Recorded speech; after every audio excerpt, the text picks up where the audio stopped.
The following show is brought to you by the CANUCKLEHEADS Broadcasting Company, eh?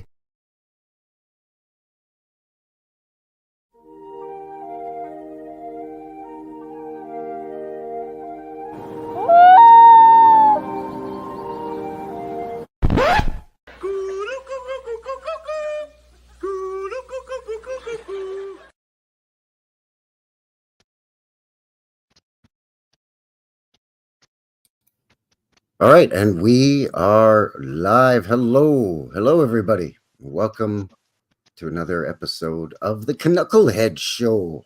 How's it going, eh? I'm Frankie from New West Reset channel. I'm Chris over at Old World Exploration. So, episode lucky 13 already. Can you believe it there, bud? Oh, yeah. It's amazing. Time flies when you're being a knucklehead. Yeah, we're hitting all sorts of spots in the Canadian wilderness. Yeah, we're in the prairies this time, looking at Regina, Saskatchewan. That's right, Saskatchewan. It's the capital of the province, if I'm not mistaken. Yeah, and it's perfect. Is it a perfect rectangle, Saskatchewan? One of those provinces that are just cut clean. Yeah, there's no funny jagged edges. It's not like Alberta where it looks like somebody took a bite out of the lower left-hand corner. BC took a bite out of the left-hand corner. That's right, chomp. That's us. Give me some more of them trees and mountains. I'm hungry. That's right. Speaking of you out in BC, how's it going out there? How you doing? It's going good. It's very, I suppose, seasonal right now. We got a lot of leaves rustling around, and getting the frost in the mornings, and Halloween just around the corner, so the kids are excited. Yep, the leaves have turned and around here they've turned and have already mostly shaken loose. And yeah, it's chilly in the morning, chilly overnight. The days are still fairly sunny and warm-ish. So, it's the calm before the storm. You know that, right, buddy? Yeah, this is what I hear. Yeah. Oh, yeah, you know it, eh? Oh, I know it. So, hello to everybody. Thanks for joining us here on the show, the live show. As usual, we are broadcasting simultaneously on Old World Exploration and New West Reset. Links below for the channels and all of our socials, all our deets.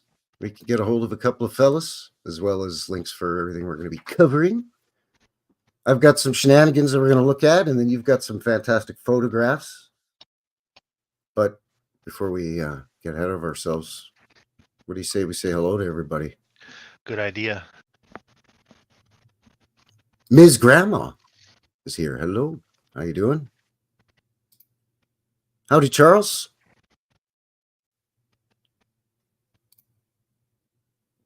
Mega is in the house. Good to see you, Mega Triumph. Turtle's here, everybody. Turtle. PCS World, hello. Philip's here as well. Thank you for joining us, everybody. Doodle Kids Art, hello. And Russ W. from Alaska. Hello. Way up in Alaska. We have a local. From Wildwood, Alberta. Look at that. A local gal. Howdy to you. Healer at heart. Hippie's here as well. Howdy, Hippie. Thanks, everybody, for joining us. Really appreciate it. Midweek show here. Wednesday, for me, it's 8 p.m. or just after 8 p.m. Mountain Time. It's 7 in the evening for you out there? Just after 7, yeah. You missed Super Ghost. Hello from Regina. I don't know. We have a local in the chat. That's what I was talking about. Somebody from Regina. There we go. Oh, no, the chat is flying fast and furiously. The father's here as well. Bless you. Frank Enstein. Hello. Welcome. Marit is here, hidden in plain sight. Jabberoo Joe. What do you know? Jabberoo Joe. Hello, everybody. So, yeah, midweek show. We're looking at Regina, Saskatchewan. What do you say we quit messing around and get into it? Maybe start with showing everybody. Yeah, I'll cut to the chase, I suppose. Where we're talking about here. Wait, where? Who? Where? Yeah, Where because is that exactly? they probably don't know unless you've done your homework. Or unless you're Canadian there, Or if eh? you're Canadian, yeah. Then you know for sure. And you're right, by the way. Saskatchewan is very rectangular shaped as a province. Hmm. And it's one of the two landlocked, one of the only two landlocked provinces in all of Canada land. The other being here in Alberta. Everywhere else touches some kind of body of water or Great Lake or ocean or something like that. Yeah, yeah. So let's get it on the thing here on the goggle machine Oh, yeah. right There here. Sort of southern, pretty much south central Saskatchewan, kind of in the grain belt, the Canada's breadbasket. And I think it's right on the Trans-Canada Highway. Yeah, there's the number one highway right through. Well, there's a ring road, but you know. Yeah, yeah. So there it is, almost smack dab in the middle of Canada land. Yeah. Have you been there, Frankie? I have, but only for a day. Hmm. Yeah. It was in the summer, and it's actually beautiful there in the summertime. Oh, I believe it. Yeah. Saskatchewan gets a lot of sunshine. Lots of sunshine. Good people in 3 Saskatchewan. a.m. in Wales. Wales, that's Hippo. where my father's from Wales, born in Wales. Wow, Newport. thank you for shooting in at 3 a.m. Appreciate it. Scottish Tart. Welcome, welcome, welcome. Sorry, I cut you off there. I just couldn't believe that somebody's watching at 3 a.m. way over in Wales. Aside from Hippie, of course. Hippie's in Wales. Hippo. I think Yeah, that's but Welsh. Oh, hippie is Hippie also. Shake is in Wales. Oh, wow. And Hippo in Yiglau. That's a weird coincidence. Similar names. I probably butchered that because I don't speak Welsh. But that's an old language, you know. It's one of them really old languages. Yeah. Yeah, the land of my fathers. It's my old man's from there. There you go. It's near Cardiff. I'm just throwing that out there because that's the only place I know of. Not far. Yeah, it's on the south. It's on the south side of South Wales, yeah. So what do you think Wikipedia has to say about Regina, Saskatchewan? We always like to show the what Wikipedia has to say. Maybe a bit of wheat, something about wheat, something about trains, some hockey, maybe some hockey. Maybe not some hockey. Not really a hockey hub, I guess. But. Bingo! You probably nailed all three, I imagine. You know, and then of course don't forget, you know, the cattle and the oil. Yeah. Regina, Saskatchewan. Well, according to the Wikipedia here, is the capital city of the Canadian province of Saskatchewan. They got a cool flag. Got a lion there with 3 sheaths of wheat. Sheaths? Is that what those are? Bushels? Yeah. Sheaths? I don't know. You got it. And then I guess that's the provincial flower, whatever that is. City is the second largest in the province. Really? Saskatoon bigger? Apparently, yes. Huh. There you go. I'm shocked already. We're 10 minutes into the show and I'm already shocked. It's a commercial center for southern Saskatchewan. Okay, yada, yada, yada. The Regina City Council. Yeah, okay. Oh, geez. What is this, amateur hour? Look what I'm doing. I'm all over the place here, buddy. Sorry. I'm all over the place. Slow it down. Okay, so here we go. Before Saskatchewan was called Saskatchewan, it was part of the Northwest Territories. Same as Alberta. And before that, it was Assiniboia. So they like to muddy the waters. Yeah, it gets confusing, doesn't it? Yeah, they love it. They just love it. Yeah.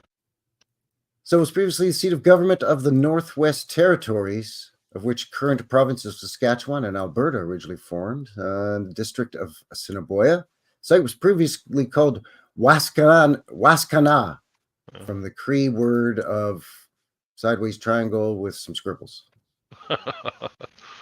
Oh, buffalo bones. There you go. You got to get that buffalo narrative. Geez, we missed it. Yeah. Yeah. But it was named Regina, Latin for queen. So that's, well, I guess technically Regina is Latin for queen, right? But we pronounce it Regina, not Regina. And you are Gina? Gina. Hey, what's up? Nothing. Anyway. Here we go. Here we go. Anyways, the name was proposed by Queen Victoria's daughter, Princess Louise, who was the wife of the Governor General of Canada, the Marquis of Lorne. Posh. Unlike other planned cities in the Canadian West, it's on its treeless, flat plain. Regina has few topographical features other than the small spring runoff Wascana Creek. Early planners took advantage of such opportunity by damming the creek to create a decorative lake to the south of the central business district with a dam a block and a half west of the later elaborate yada yada Albert Street Bridge. Planned cities, that gets me. So it's a planned city. And in the early stages, already they're saying, let's beautify this place by putting in a decorative lake.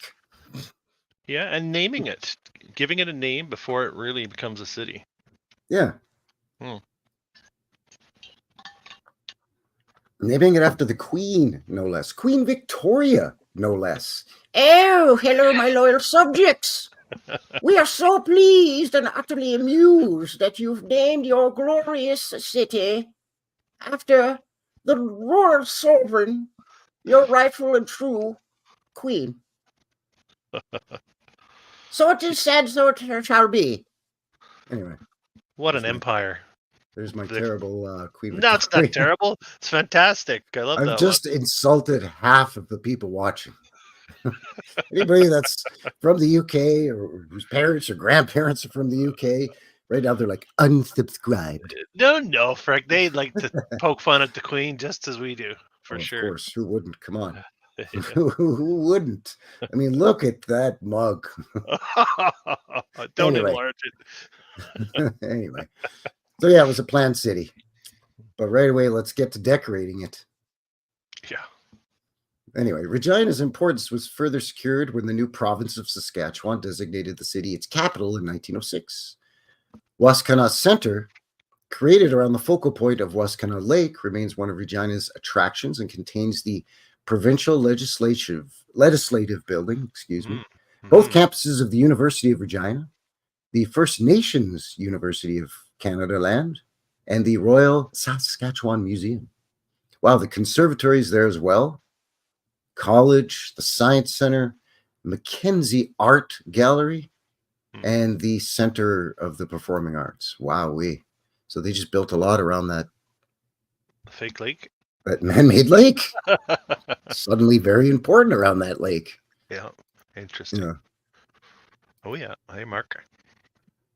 Miss Grandma has a question for you, Frankie. I don't think we should proceed until you answer that question. Okay. Ms. Grandma, I have a question for you guys. Okay. So I shudder to think. What does coat of arms for Alberta, or why does coat of arms have a unicorn? It's so weird.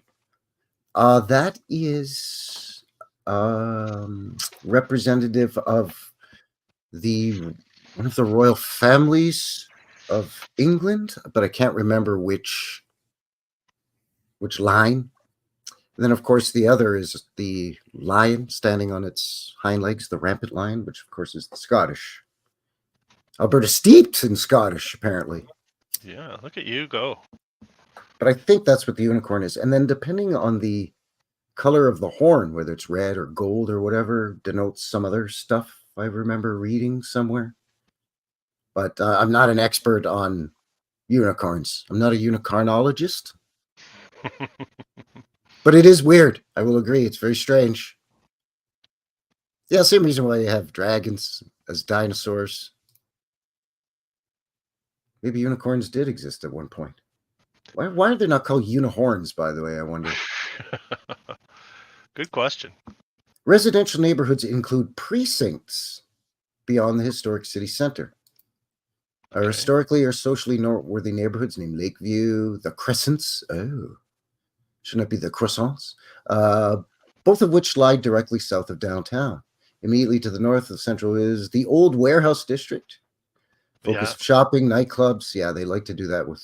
A lot of brick in the warehouse district. Yeah, they do that in a lot of cities, at least up here in Canada land, don't they?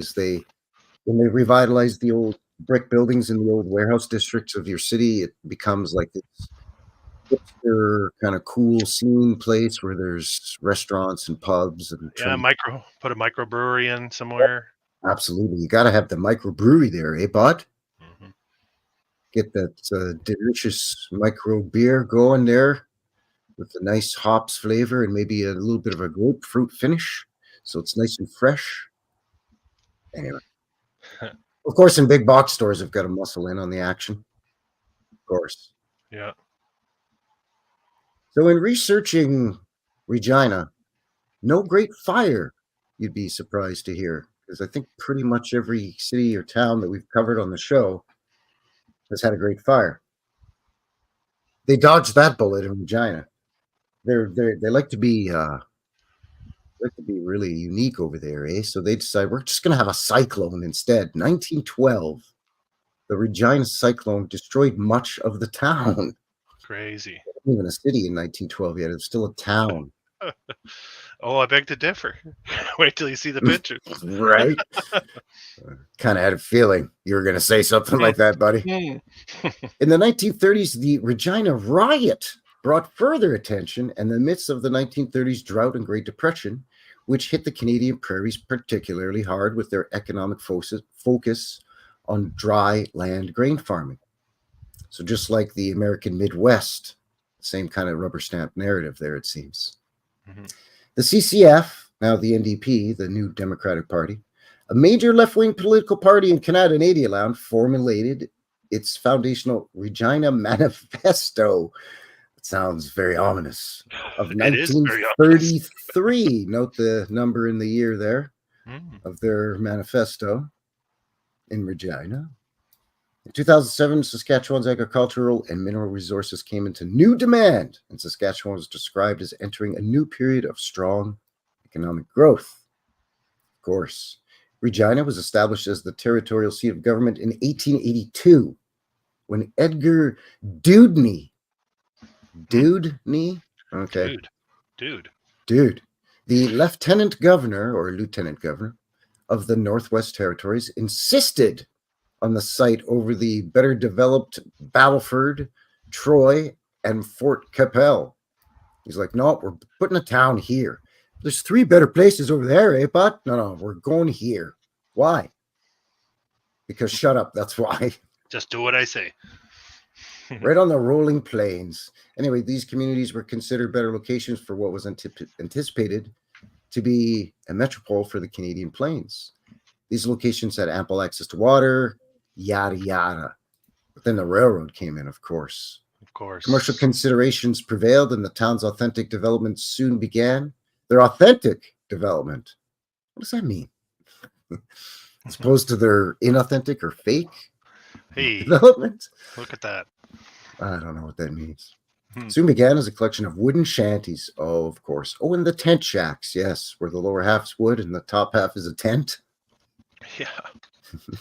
The fur trapper cabin clustered around the site designated by the CPR, the Canadian Pacific Railway, for its future station. So, like, we're probably going to put a station over there at some point when the railroad, we build it through here, eh? So maybe put your town there. So everybody's like, all right. They put up some shanty shacks in anticipation. Yeah. Seems that way. And of course, this Dewdney guy had substantial land holdings just a little bit east of where all this was going down. Somebody was in the know. They attained national prominence in 1885 during the Northwest Rebellion, when troops were mostly able to be transported by train on the CPR from Eastern Canada as far as Capel Station. See, that's why they wanted to. Why don't it settle here? The train's already here, man. Yeah. The railroad. So they use it as a jumping off point to have a bunch of skirmishes with, the crazy wild engines, apparently. 1890, when the completion of the Capel, Long Lake, and Saskatchewan Railway linked Regina with Saskatoon and Prince Albert. Subsequently, the rebellion's leader, Louis Riel, was tried and left to dangle in Regina. Louis Riel. Big Yeah. part of Canadian history. They teach us that all about that fella in school. Yeah. Starting in around grade 7, at least for me, anyways. Yeah, sounds about right. It was around grade 7. I first remember hearing about the Red River Rebellion and Louis Riel. Yep. Who now, in hindsight, everybody's saying, "Oh, actually, sorry, he was a Canadian hero. We shouldn't have let him dangle like that. Oopsies, too late. Sorry." Yeah.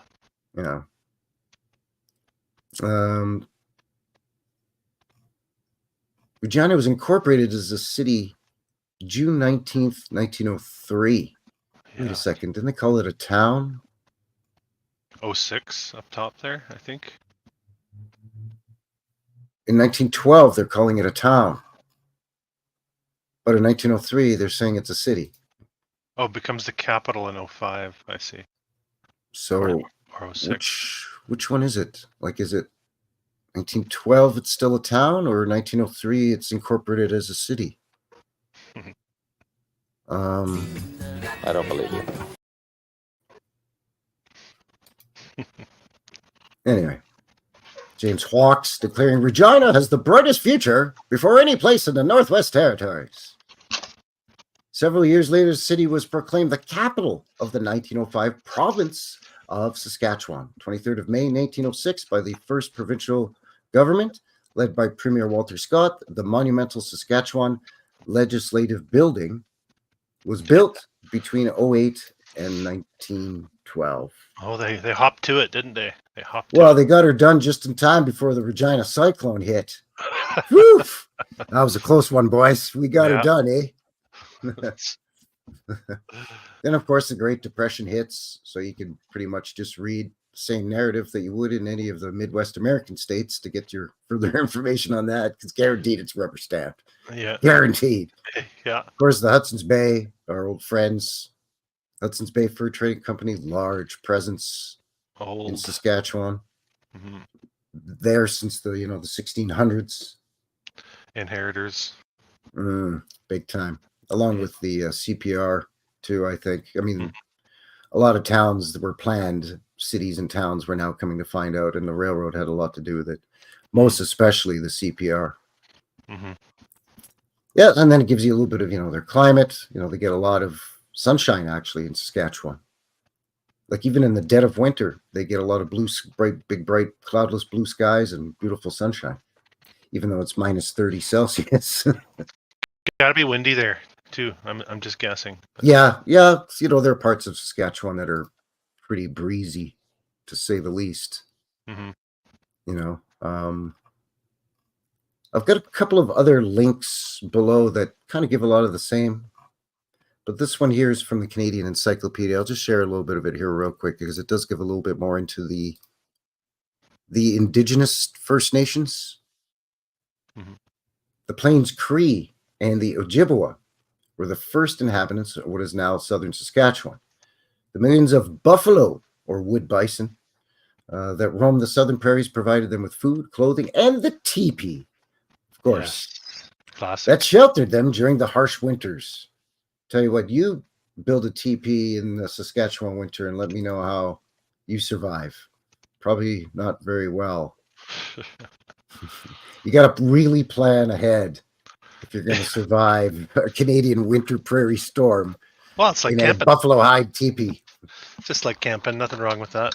No, you got to know what you're doing. Yeah, but yeah, sure, it's just camping. Just don't forget to bring the back bacon and the beer, and you'll be all right, bud. Can of beans. Yep, you're all good with can of beans. Let me just put that on this here fire, and everything will be fine, by golly. I'll just wait out this 7 months of winter there. Right. The arrival of Europeans in the western interior of North America and the rise of the fur trade introduced blankets and cloth, metal tools, firearms, and horses. But also, smallpox, measles, and the flu. Sorry, it's a Oh, bad trade. It's a terrible trade. Yeah. 1870s, the buffalo virtually disappeared due to overhunting. Not by the native people, that is. Hmm. Purposely by the railroad, who hired buffalo hunters. Drive out the buffalo, you drive out the indigenous people that rely on the buffalo, and then you don't have to worry about building your little planned town. In 1869, the Canadian government purchased Rupert's Land, comprising what is now the 3 prairie provinces, from the Hudson's Bay Company, which had been granted the title to this vast area by King Charles II of England in 1670. That's going way back. So that's when the Hudson's Bay Company first formed, when they were granted their charter to have exclusive monopoly on the fur trade in basically what is now Canada. So 2 years later, the Canadian government began to negotiate a series of treaties. 7 such treaties were signed with Prairies Nations, Indigenous, that is, Native Indians. During the period from 1871 to 1877, so-called number treaties provided for the surrender of the Aboriginal title in return for cash payments, creation of reserves, and assistance in farming. The Plains Cree and the Plains Ojibwa negotiated and signed Treaty 4 in 1874. And then the Europeans rolled in, and then the railroad got underway, and the rest is history. Yeah, that 1870s time period, there seems to be a lot of restructuring going on everywhere at that time. Where's everybody coming from if all of these projects are going on simultaneously, a guy has to ask. Yeah, huge influx everywhere. Yeah, it's exponential. Yeah. And you got to think, well, the railroad was already in by then, so the workers were coming in to where the jobs were. Yeah, but they were building everywhere at the same time, according to the official story. Didn't matter whether it was Regina, Calgary, Vancouver, Toronto. Some exceptions like Montreal and St. John's and Nova Scotia, where their narrative comes much earlier, but they were all built at the same time as each other. Yeah, like just different waves of development timelines, it seems to be across certain regions. So is there really that much, not only skilled, but unskilled labor to go around for all of these construction projects and all of these other things going on, these planned cities and towns being developed all at the same time? Yeah. I'm just asking. It's very unusual to just hand wave away the amount of work, the man hours required, and the support for all the men. You got to feed them. They got to have a place to stay. They got to have a place to, shit, shower, and shave, if you pardon my French. Like the railroad, they could explain that by saying, well, they slept in the cars, the rail cars, because they did have sleeping cars. All right, but what about, prior to the railroad? When these guys were out surveying supposedly these towns and laying out the streets in anticipation of the railroad. How did everybody get there? Horse and buggy, apparently, across the prairies. Yeah. Dodging the wild, crazy, red-skinned, crazy Indians. Look out now. They'll scalp you. Yeah. Really? Wait, I thought you just said that they were starving from the buffalo being hunted to extinction. How are they mustering up the gumption to chase after wagon trains and locomotives and pioneers? That's crazy. It's really lacking from the historical narrative, right? It's we built this city. These are the people that built these structures. You don't have really much part of anywhere. Any names that you can find that are involved in the building of these structures are the architects, and if you look them up and do even a half-assed search, you find their names attached like hundreds sometimes of projects. Yeah.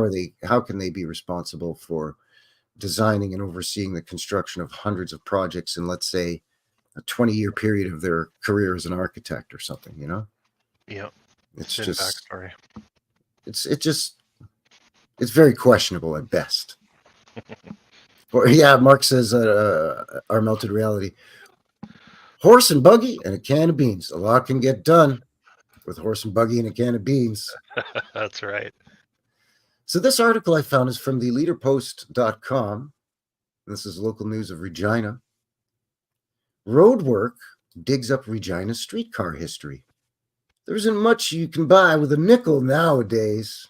Yeah, there isn't much you could buy with a nickel nowadays, but in 1911, you could have bought your ride on one of the city's streetcars. You know, the trams, the trolleys. Early last week, a piece of that transportation history, the old rail lines, was unearthed by Regina construction crews working on 11th Avenue. So there's the photo right there. They're working on the street, and what's that, 8-10 inches below the street, or maybe even sidewalk level. They're doing something here, and whoopsie, look what we found underneath the road. Yeah, they just paved right over those things, right? It's a lot of the time. Speaking of the railroad, you know, I mean, they're so proud of their being a railroad town. You think this kind of thing would be a tourist trap for a city like Regina. You know what I mean? That's really late to be bringing in the streetcars too. 1911? I'm pretty sure they call that the start date for when they introduced that. I was looking into that as well. It's like, geez, that's really coming in late on that. Yeah, that's even later than Calgary, actually. Yeah. By a few years, not many, but a few years. And Calgary's further west, so that goes against the narrative of, the West expanding as they move westward, manifest destiny, and all that. Yeah. Yeah. Sorry, go ahead. No, you go ahead. Yeah. I was just going to finish it says here, it just reminds us when we start to dig a little deeper, there is evidence of times gone by underneath the pavement that we now see on a day-to-day basis. And we don't see it. That we now see on a day-to-day basis, but we don't see it. Yeah, they don't see the times gone by underneath. So a little bit of some truth slipping out there, maybe. Yeah, interesting. Story of the Regina Municipal Railway. Hatcher recounted last week how the streetcar system started in 1911 with 4 cars. Basically ran the first streetcars between downtown and the exhibition grounds. Said Hatcher, who now lives in Edmonton. They really couldn't even reach a local expert for this. Okay, Edmonton and Alberta, but all right. With an estimated 30,000 people in 1911, Regina's population in 1911 was booming and growing every year. Of course. So there's only 30,000 people, and they had their own private municipal streetcar railway trolley. Yeah. Let me tell you, the little town north of Calgary where my parents live, when we moved there was 4,000 people. There's now about 70,000 people. We moved there in 1980. So in the past 45 years, it's gone from about 4,000 to 70,000. Oh, wow. And they just got their own city bus line about 10 years ago. City bus. Yeah. Before that, if you want to get anywhere, you had to call an Uber or a rideshare service of some kind or a taxi. They didn't have a city bus. So, here they are, a little town of 30,000, and they've got streetcars. So the system provided a way for people to get around and to get to various residential areas that were extended out beyond the downtown areas to get to some of the attractions. By 1913, the number of streetcars grew from 4 to about 35. Okay. I want to stop you right there if you don't mind. When was the cyclone? 1912? Was the Regina Cyclone was 1911? 1912, which is... So yes, sorry, 1912. June of 1912. Unfazed by the cyclone, the streetcar narrative grows exponentially. Yeah, they had 31 cars in 2 years. Yeah, even though they had a massive disaster to clean up in that time period. Yeah, kind of like San Francisco, isn't it? Yeah. Where they had, 8-9 years to completely rebuild the city and then build a World Expo grounds. Yeah. Give me a break. Hello, Newcastle, Indiana. Rescue freedom. Hello. So yeah, they added 31 cars in 2 years. In 2 years. That's crazy. Shit. But then a year later, WW1 broke out, so the number of riders dropped. Well, yeah, because they're over across the pond shooting at The Jerry's, I guess. Yeah. The main lines at the time were located 11th Avenue. Excuse me, Albert Street, Dooney, yeah, so on, yada. Okay, the 5-cent fare was pricey for residents, and in 1920 doubled to a dime. Oh boy. Besides the increase in price, streetcars also decreased staff. The original streetcars had a motorman who drove the car and a conductor who collected the fares and issued transfers and basically answered all the questions people had. But in 1921, only the motorman remained and handled everything just like a bus driver does today. By the 40s, they were phased out in part because of the high cost of repairing old equipment and the lines, in place of electric trolley cars with rubber tires. Hatcher added that the trolleys had more flexibility for riders insofar as they could pull over to the curb. So they just changed to electric buses, basically. Over the years, streetcar service declined. 49. Oh, a building fire destroyed several streetcars, both wooden and steel. There you go. Oh, those highly flammable steel streetcar trolleys. Yep. Jeez. As well as trolleys and buses. After the fire, there was only enough streetcars to keep one line going. Of course. Almost 2 decades later, in 1966, the trolley cars met the same fate and were phased out as buses took a larger role. I mean, wow, they went late, 1966. So they started late, but they ended late. Interesting. Calgary ended in 1950, and we started in, I think, 05 or so, 06 with our streetcar. Don't quote me on that. So they went 55 years, right up into the mid-60s. That's pretty impressive. Anyway, they're going to continue the road work, and who knows, they might dig up some more old streetcar lines. They're on 11th Avenue between Broad Street and Winnipeg Street in downtown Regina. And look at that. There's some kind of textured pavement or something that looks like it's underneath or beside the track here, too. Yeah. Very interesting. Anyway, I thought that was pretty cool. Yeah, I came across that one earlier today, too, as I was doing a bit of research. So. Oh, did you? I did, yeah. I have another link here, too, but it keeps taking so long to load that it times itself out, which is strange because I have a pretty fast desktop, and I'm not on the Wi-Fi. I'm plugged into the information superhighway there, eh, buddy? So it should be flying along, but it doesn't look like she's going to work for me. I tried it last night, and it kept timing out on me. But I'll leave it in there for, I don't know, in case you're somehow able to get at it. If you want to check out the link after the fact, it's in the description there, eh? Do you want me to just quickly cover the Regina Cyclone?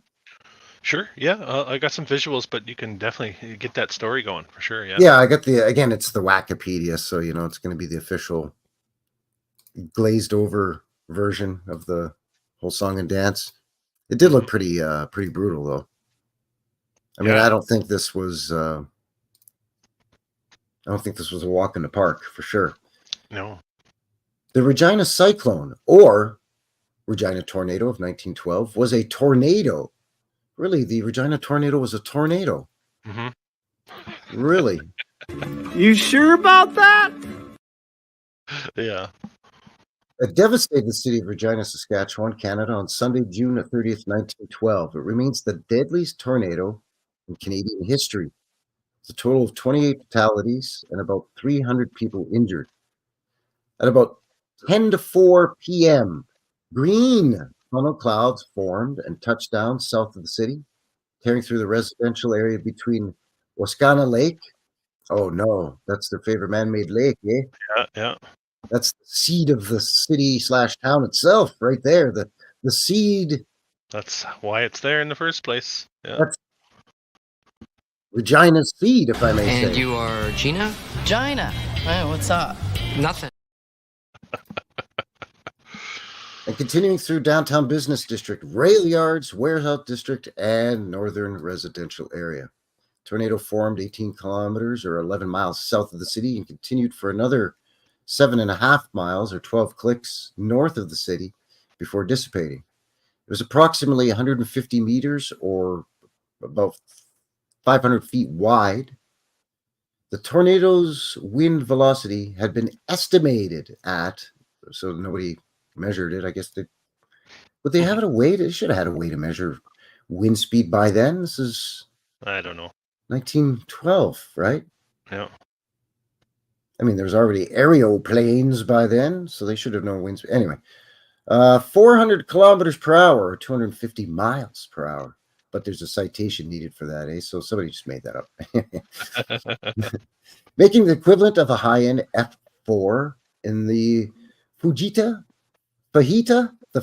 scale. Is that fajita? I have no. The tornado also displayed multiple vortex structure through the city's residential areas, leaving individual houses untouched next to homes that were completely flattened. Oh, we've kind of seen and heard that. Yeah, but too, haven't we? It's selective. Yeah. Damage was residential. Yeah, okay, they gave us all that. In 20 minutes, it completely leveled a number of houses and caused other houses to explode as the pressure inside the structures rose when the tornado passed overhead. It's kind of a new one on me. Of course, the affluent residential area south was substantially diminished, but the tornado left houses untouched here and the immediately adjacent houses, which were flattened. Warehouse district destroyed many of the storage buildings. The CPR roundhouse, so you had the old-timey train tech had to go.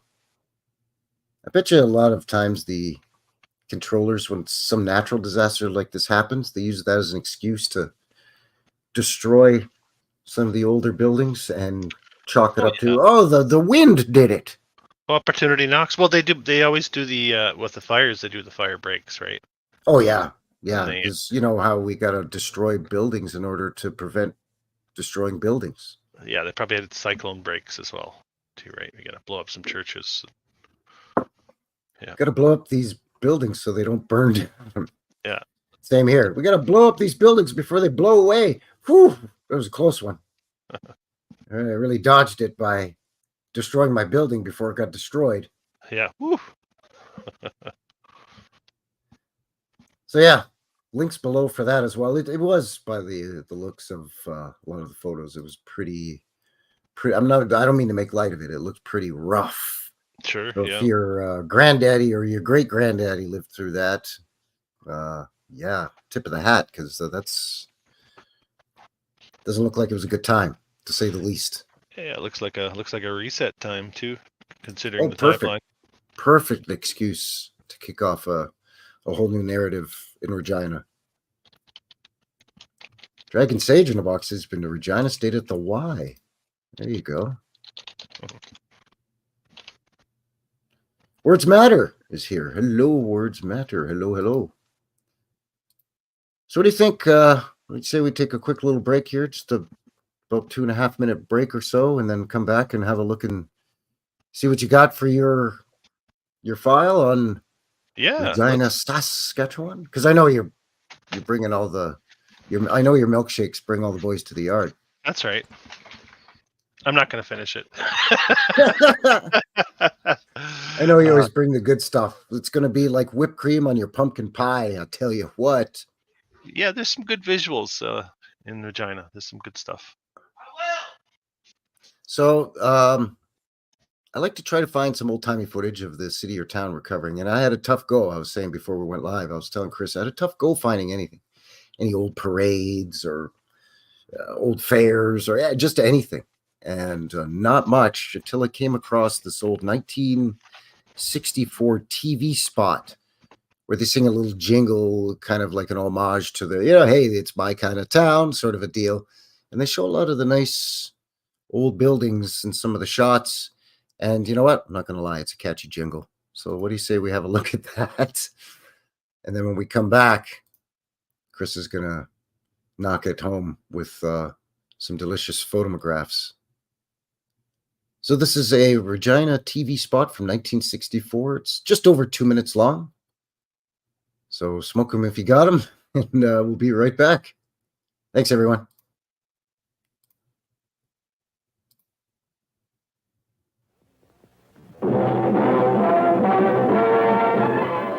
Wonderful town, wonderful people, places to go. of things to see. My love is Regina, that's my wonderful town. Beautiful homes, schools and churches, entertainment, places to shop. My heart is Regina, that's my wonderful town. Once they called Regina, Isle of Rose, now she's the queen city of the plains. Tree-lined streets, museum and symphony, home of CKCK-TV. Regina is Canada's curling capital. We've got the riders, the team to see. My love is Regina, that's my wonderful town. Regina is the capital of the province. It's the home of the RCMP. We have the exhibition, and in addition, Regina has CKCK-TV. you can take the scenic drive around Wascana. At Regina campus get a degree. Folks who till the soil are drilled for oil. They watch CKCK-TV. Hillsdale and Hobart and Lakeview, Churchill Place and River Heights agree. In Wickmore Park, Douglas Park, Regent Park too, they watch CKCK-TV.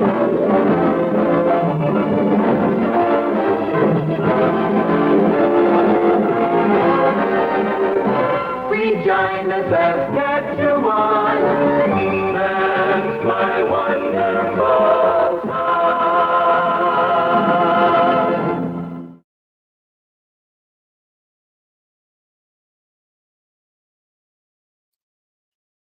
All right. And we are back. That's it now. That song is going to be stuck in your head. And you don't think they can brainwash the population? No, I mean, really, they list off like 6 things, and that's what we're known for. Take it or leave it. The RCMP, hockey, TV, this TV station, and our legislature building and stuff. See, they say they're the home of the RCMP, but I think it's actually Fort Capel, which isn't far, but it's a little further east than what is present day Regina. Huh. Yeah. But I think where it, but I mean, you know, the Northwest it was all Northwest Territories, so hence why they were called the Northwest Mounted Police. The Mounties, the Dudley Do-Rights, you see. Yeah. Anyway, we're back. Welcome back, everybody. Thanks for joining us here for the CANUCKLEHEADS Show, episode 13. We're looking at Regina, Saskatchewan, here in Canada land. Of course, I'm Chris. I'm Chris. I don't even know who I am. I'm Frankie. I'm Frankie from New West Reset, and I've been drinking Canadian beer, so I forgot my name. Anyway, I'm joined by Chris from Old World Exploration. Links below for everything we've been talking about. Thanks for joining us, everybody. If you haven't already, maybe give a couple of CANUCKLEHEADS a thumbs up. Yeah, midweek special here. Midweek special. Yeah, it's Hump Day. Hump Day, that's right. You We're get doing Hump Regina. Day. We're doing Hump Regina. Sorry. Doing Regina on Hump Day. Why not? I think it fits. And you are Gina? Gina. Hey, what's up? Nothing. Sorry, I know that's... Anyways, thanks for joining me here. Morgan's here, Isabella live, Dragon Sage, Phil Henry's in the chat as well. Hello, Super Ghost. Kelly's here. Mega Triumph, Scottish Tart. Mark's here, our Melted Reality. Hello. Hippie Shake. Officer Donut. And Words Matter. Hello. Welcome, everybody. Really appreciate you joining us here. I think there's like over 60 people watching between the two channels. Broadcasting simultaneously on both the channels. So thanks, everybody. Appreciate it. I can't wait anymore. What do you got for me? It's the anticipate killing me. I'm sweating. All right. Here we go.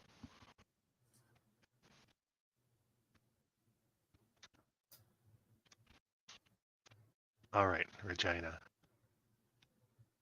Starting off with, I don't have a designation for this one. I think it's a school. Might see it a little bit later as a school, designated as a school, but it's kind of castle-esque, wouldn't you say? Yeah, they could either, I mean, the way it is there, they could designate it a school, city hall. Yeah. But probably a school. See how we're still kind of not so much brainwashed, but we're definitely caught on. We're hip to the way that they rubber stamp and designate certain buildings, right? Just by looking at them, we're like, yeah, they would call that a school. You know what I mean? Like we kind of get where they're looking going. Old too, like I don't know, kind of. Well, it looks like it's settled into the ground a lot more than the big, huge houses around it. Yeah, you expect these, 2-story gable roof, they're stick framing these. Yeah, you'd expect that from the turn of the century. Why not? Those are nice homes for the turn of the century in the foreground. That thing sticks out like a sore thumb, though. Sure does. And there's a bit of a skyline that's sort of been vanilla skied, maybe scrubbed, something going on in the back too. So yeah, that looks like there's a bunch of tall things, whatever those might be. Mm-hmm.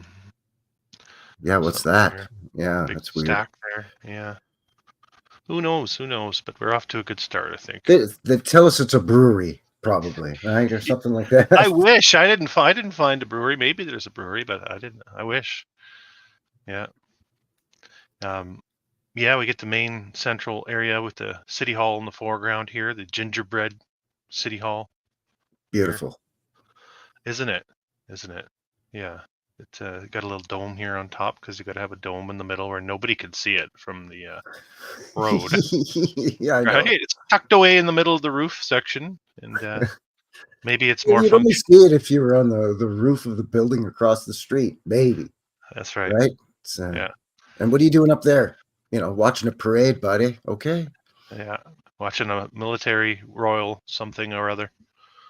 Yeah, and post office here on the left. You'll see these as we move forward. But this is a nice one because you got the streetcars in full effect and nice clean looking city here. Lots of multi-storied brick structures. Look at the size of the property that the gingerbread city hall is on too. Yeah. Big, massive corner lot. It probably takes up a whole city block, that property. Yeah, I think they say it was built in 1908 and I believe torn down in the 60s. Oh, of course, because you can't have a building last much more than 50 years or so on the old world buildings. Sheesh. Yeah, I think I threw this in one of my demolished buildings books that I compiled. It's in the second one, I think. The gingerbread house in Regina. Oh, my dog's joined us. But it's always good to get a canine's opinion. Man's best friend for a reason. Dogs know. Dogs know, man. She loves the old world. She loves it. Yeah, the BMO. We call these BMO up here. Bank of Montreal. You guys call them BMO in Calgary? Yeah, BMO. Yeah. They all had a Bank of Montreal, didn't they? Every decent sized town or city in Canada had a Bank of Montreal. Also had a Canadian Imperial Bank of Commerce, now CIBC, right? Uh-huh. And the Toronto Dominion Bank too, quite a few. Yeah, TD. Yeah. And a few had the Molson Bank. Speaking of beer, the beer baron, Robert Barron up here in Canada, John Molson. He also opened his own bank. Because, having a massive beer empire is not enough. Got to have a banking empire, too. Yeah, I didn't know about the Molson Bank. Super Ghost got it. That's interesting. More of a street scenes for you here. The hustling, bustling 30s, would you guess, here, maybe? Yeah, I would say... No, I would... Not 40s. Not 40s? No. Mid-30s.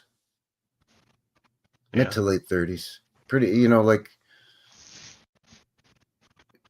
this is the Great Depression, so there's not going to be a lot of people in the streets because not a lot of people are working.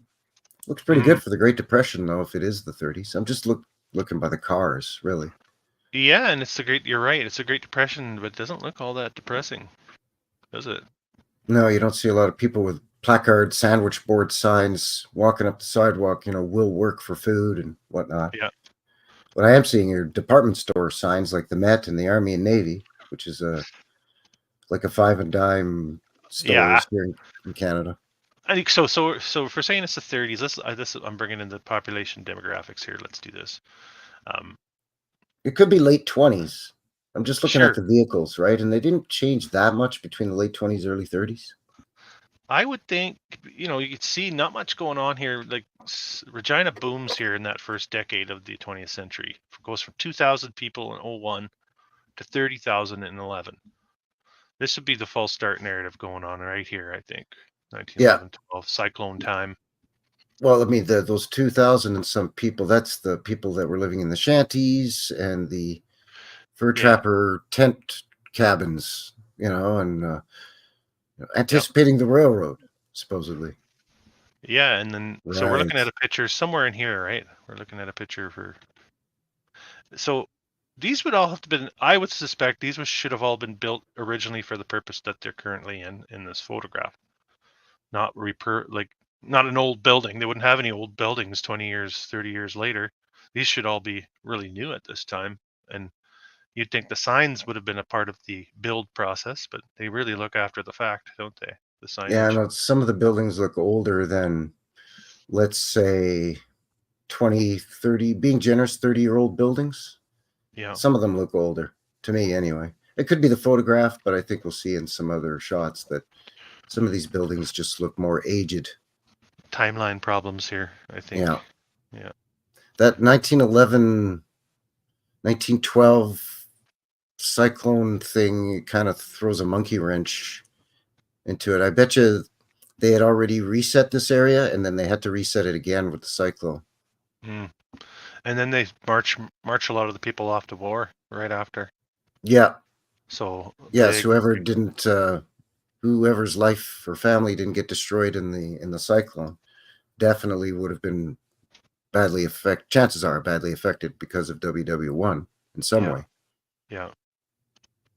So this is the legislative building. I'm just pulling up the Wikipedia briefly here. Give you a timeline.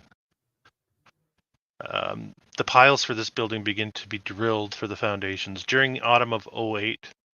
That's better to drill those in the spring, but whatever. Yeah, no, we're gonna do it right before winter hits us in the prairies. Before it starts to freeze up here, we got to get them in before it freezes up. Jeez. Yeah, don't do it in May or anything. No. Yeah. 09, they lay the cornerstone, the Earl Grey. There he is, Earl Grey. Oh, he's so fantastic. They name a tea after him in Canada, eh? That's right. It's just orange pekoe with bergamot added to it, but that's what it is. I had to look it up because I'm like, why is everybody doing backflips over this dang tea? I looked it up and I'm like, it's just orange pekoe. It's regular tea. It's got bergamot. Big deal. Yeah. So basically, from cornerstone to completion, we're in 1912 here. They don't give us the month, of course, because I don't know. They don't have that information. Be nice to know. Maybe they have it over here. Oh, okay. Okay. Nice private joke in the chat there from all over Adventures Canada. Is that genuine Saskatchewan sealskin bindings? Yeah. A red green. That's a bit. Or no. That's Dave. It's Super Dave Osborne, isn't it? That's Super Dave Osborne. That's right. That's Super Dave. Holy. Oh, here we have it completing in January of 1912. Okay, so 3 years is a stretch here for from cornerstone to completion. 3 years for from when they were doing the pylons or from the cornerstone. They in 1909. They don't tell us when. Usually they lay the cornerstone in like a July. It's like a summer ceremony when they lay the cornerstone. Yeah, it's like a weirdo summer solstice thing or something, maybe. Yeah. So if we give it that, we're looking at 09, 10, 11, 12. We're looking at 2.5 years from cornerstone to completion for this sucker. So let's take. Right smack dab in the middle of that. Well, the streetcars are being implemented in 1911. The streetcars begin, right? So this is being built, being finished off while the streetcars are all being laid into the streets. So let's keep that in mind. So, yeah, supposedly the track is being laid in this area, actually in the downtown area around this man-made lake. Yeah. To service that downtown area and the attractions and amenities, right? And what would be required would be manpower to do all of that work, laying of the tracks and the building of the Capitol. And you'll see more buildings that right in that timeline as we go through this. So it starts to become, how many people do you have in this town of 30,000 people to construct all of this infrastructure? And well, there they are, right there in the canoes. So you can see them having a blast in their shirts and ties. This must be a day off. Canoeing. I can go canoeing in my business suit. That was stereotypical. Yeah, I guess. Well, people like to dress up to do. You want to look your best when you went out in public. You didn't want to look like a shiftless hobo. You know what I'm saying? Yeah, these postcards, photographs always give me that reset vibes. Like they're a bunch of orphans who grown up and have no idea what's going on around them. Well, yeah, because the railroad's in here by this point, so there you go. It could have been shipped in by rail from the Oddfellows, Yeah. You never know. So there she is. She's a sturdy-looking building. Apparently, they had all the brick in place to make this thing out of red brick, and at the last second, they switch it over to Saskatchewan stone of some sort. It's in here somewhere. But wait a second. So they either made or ordered and had shipped the bricks to build that building already. That's correct. It's right here. Either on site or, we put the order in and the factory's already on site. No, all right here. Already on site. And then the premier came in right over the top. Walter Scott decided that Manitoba Tyndall stone would give the building greater grandeur. So I got one thing to say about that. Show me all the blueprints. Yeah. Anyway, it's a beauty. Don't get me wrong. Yeah, it's what it's built out of and when it was built. It's a beauty. It's spectacular.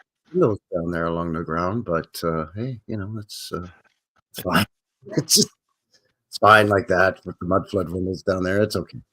You got a little copper. Look, you can see that coloring there on the top. Yeah. This looking very electric, some like lighthouse-ish, giving me lighthouse vibes. Yeah, it's got a lot of little nodes and finials and stuff sticking out of the top there still, and then the big ball on the top. That's not another little dome. That's a ball up there, right? Yeah. Interesting looking building. Yeah. In Regina, Saskatchewan. A little bit of interior for you. Well, this does not look like it fits this to me, the picture, the painting. No, yeah. Well, what do you mean? It's a couple of guys canoeing, eh? Just gonna catch some trout and bring it home and cook her up there, bud, on the Coleman stove, eh? You get these rosettes coming off maybe I'll go back here. You can see them here. Yeah. You see these in a lot of the old worlders as well. You're right. That fresco or painting does not match. It doesn't fit. Right. It doesn't fit. The grandeur. So, like, who's doing this in 1910 and 11 in Saskatchewan, in Regina? There's 30,000 people there. They're just getting there. Over that 10-year period, they're all flooding in, like the whole. You got like one of those marble columns, or maybe kind of scagliola, maybe. I think those are something like that. Even if it's what they call trompe-l'oeil, like it's a painted effect, it still takes a lot of time and effort and a certain degree of skill for a artistic painter to create that sort of faux finish. Oh, it's beautiful. So whether it's real stone or it's painted effect, that's very expensive and time consuming. It's glorious though. It's beautiful. And then keep in mind that early time period, right? More of those rosettes on the ceiling. Yeah. Octagons in the underside of these curves. You see this a lot too. And who's that, Frankie? Who would you think? Who would you say? Oh, hello. She's always there. She's always Hello, sticking her nose in lawyer her. subject. Well, now they got to swap him out. Now it's Chuck. Chuck's up there now. King Chuck, right? Good old Chuck. Yeah. Gonna have to work on my King Charles impression now, I guess. What is he, by the way? King Charles the what? What is he? The 6th? Something like that. Like, there's been a few Charleses. I heard he's on the way out too. There's a cancer thing going on there, and they're not sure, and maybe they're gonna. Dear. Okay. Yeah. Wow. Yeah. It's rumors, just rumors. Rumors in the Commonwealth. That's all it is. Oh, bless him. Yeah. This is pretty skookum though, wouldn't you say? This grand entryway with the columns above the doors. You know, like I'm just trying to envision 1910, 1911, putting this thing together. Yeah. An old Assiniboia, Yeah. And I don't have to envision because we are provided with a construction photo. And Wikipedia gives us confirmation that they were in fact building this. Look at the yard around it, right? That always makes me laugh. It's like, can't you get the yard looking as good as the building you're building? Yeah, like we understand that there's guys that are got to operate those hoists, and there's guys that got to transport and finish those stones. But they also have guys that work on sites that are just site laborers, and these guys keep it neat and clean and organized and safe. But they didn't have those safety issues back in the day. That's how they could whack these buildings up in 3 years, and 2 years, and 1 year. Like, why didn't have to worry about job safety. They're just strewn about. This looks like you blew it up almost. The way that they're all sort of just laying around sideways and on top of each other. Right. Those are massive, massive blocks. Yeah. So it's a bit sus for sure. I always, I don't trust these old construction photographs. And then you zoom in and it starts to look a little funny in the skyline area. Get a little pixelated and around there, and it's like, I don't know. I think they're messing with us. I think Scottish Tart has a good point. But it's probably them. It could be them disassembling another building, and they just have tagged it and labeled it as, this is the construction of the Regina Legislative Building. Yeah. And Take note. Right? Well, look at behind it too. There's nothing back here. That goes on for miles. Yeah, shouldn't there already be a building? Some houses at least. Houses. Like this is Notice smack dab. they didn't take it from the perspective where you would have the lake in front of it. The man-made lake should already be there too. Yeah. The lake should be behind us, I guess, as we're looking at it. Yeah. Yeah. And what's the guy standing on to take this photo, by the way? Because it looks like he's up on something fairly high up. Yeah, good point too. Yeah. Anyway, as my kids would say, sus. Your kids are smart, that's why. There's the underside of the dome. Nice, right? Yeah, the undersides of these are always beautiful, especially when they really embellish it like that. Yeah. So, town of 30,000 people, 1910-ish, 11. They're building this for the province. They just decided, not many years before, that if this shall be the capital of the province, and this capital needs a capital building, and here we have it. That doesn't make sense. All right, we'll get off the capital kick. Let's move on. It's a glorious building, though. I love it. Yeah. Yeah. It's a beauty. It's big, too, actually. It's bigger than the Alberta legislature building in Edmonton. Yeah, it is massive. And like, why is it so bloody big? No offense to my Saskatchewan friends. I love Saskatchewan. It's a beautiful province. Yeah, but, pretty scantily populated, even just as a whole. Never mind Regina as a city. That's the provincial capital building. So the representatives from every voting person in the entire province meet up in that building, supposedly, right? So that's pretty big for a lower population province. I mean, this isn't Ontario we're talking about here. Yeah, it's a desolate prairie somewhat. I like this one back here, and I don't know what it is. This is the fire department. You can see the horse and wagon, and I think there's firefighting steam boilers or whatever those are. I think those those created the pressure for the hoses. Makes sense. Makes sense. I like this one though. It gets a bit grainy, and I couldn't find it really anywhere else, and I don't know what it is, but they had some skills. School or post office or Yeah, and remember now that there was nobody there in 1902, like 2,000 people, and they're living in shanties. So all of these would have to have been shooting up like lickety split in that first and then decade. it looks like we're almost seeing the steeple of a church popping out from behind whatever that mystery building is, or is that part of that There, mystery building? maybe Yeah. there. Yeah, you might be right. You might be right. Yeah, this Yeah, is that one definitely on the part of left there. Yeah, that one's part of it, the cupola. Yeah, but you're right. This one here definitely could be, and there are some churches worth looking at. We'll be looking at them. That could be another huge building tucked in behind these two. So that's already a third. There's a Yeah. couple in the distance there on the lower left, the far lower left of the photo. So Yeah. there's some big buildings in this photo at this early time. Yeah, it's a strange with the timeline, right? I'm looking at the chat here. I see Daphne put Washington D.C. is full of this stuff as well. I was going to mention because I'm doing a live on Saturday with John Reiser and John and Melissa Reiser. We did a book together, but he did some boots on the ground in D.C. this summer, so I'm going to be sharing what they found on their trip. So I thought I'd plug that here. Good segue. Yeah. Okay.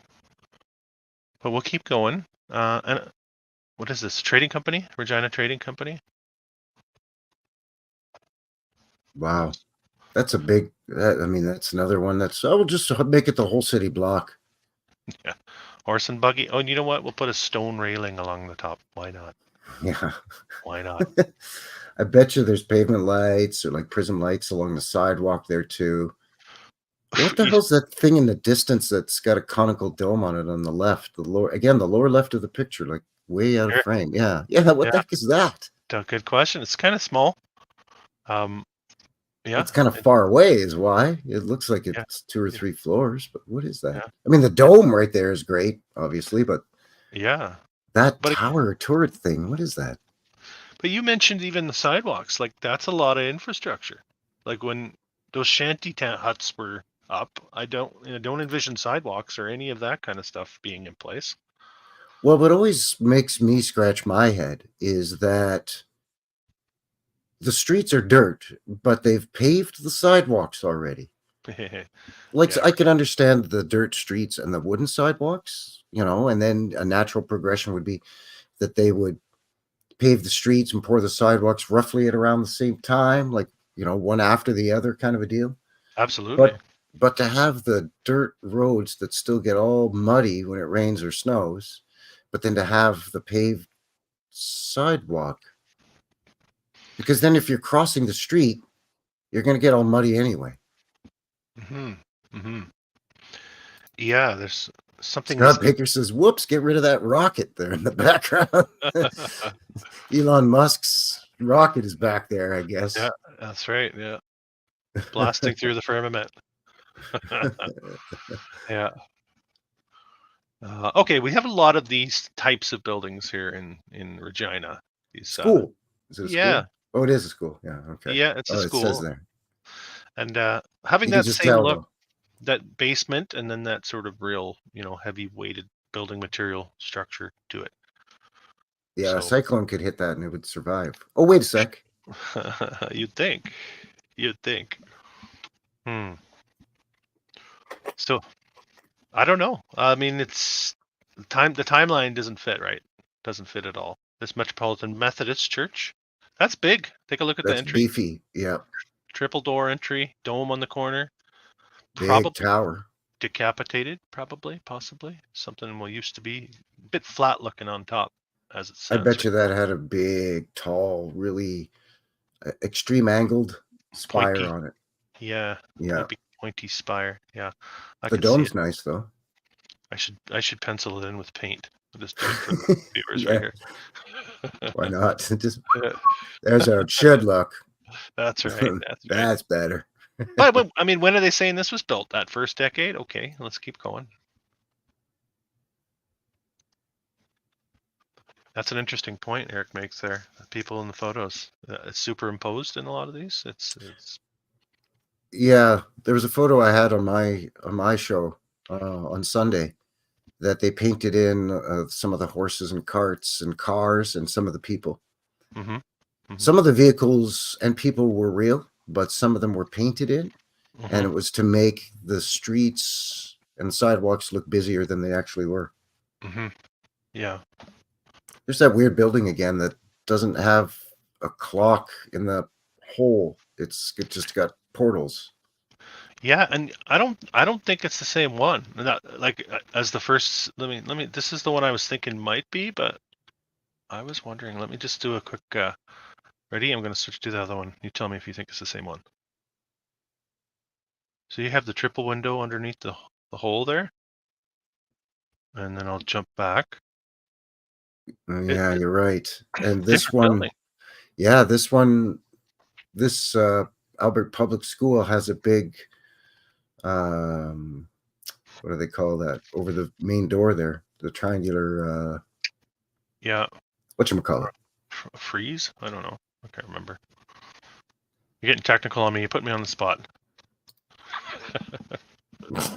I'm getting technical. Wow, we're all in trouble now if I'm getting technical. You're getting a little too technical for my liking there, Craig. It's late on a Wednesday evening, you know. But yeah, another school. Okay. Who's building these? How long is that going to take to build? Is that just a 2-monther, or who's Scottish Tart's got a pediment. Thank you. pediment? Yeah. Okay. This one has the pediment above the main door. The other one had a stylized carving instead. Yeah, which is interesting. It's a weird photo when all the people are just standing outside like this. With the kitties. All Like the kitties out front. That could be residential. It could be. Yeah, it could have been a reason. Maybe. Orphans, maybe. They're calling it a public school, though. I know. I'm just But saying. yeah, that's true. Yeah. What is it really? Right? That's what they're calling it. Exactly. Yeah. Exactly. Okay, Holy Rosary Cathedral, because you got to have a cathedral in the prairies. Yeah, with the double towered spires and a big somatic rose window, and probably one in the front there too. But that's what I envisioned the decapitated one would have looked like. Yeah, you cut that flat and then get rid of the top part, and it would look similar. That's right. Yeah, and it's interesting too because this photo has been plastered all over the Wikipedias. So if you look up Regina, you're gonna see this photo as from 1911. This one is supposedly from. Looking strange again too. They got a big scaffold in the middle, and I looked at it a little closer. It's funny looking. Watch the side here. If I get into does the side of the building look like some scrapage has gone on here? Yeah. So they've cropped that photo. Just a little trickery going on there. So I bet you if you followed around the electrical power line, the power poles and the power lines, you'd see cropping around there or funny business around there too. Yeah. Or they could actually just draw in those power lines afterwards with a straight edge and a ink pen, right?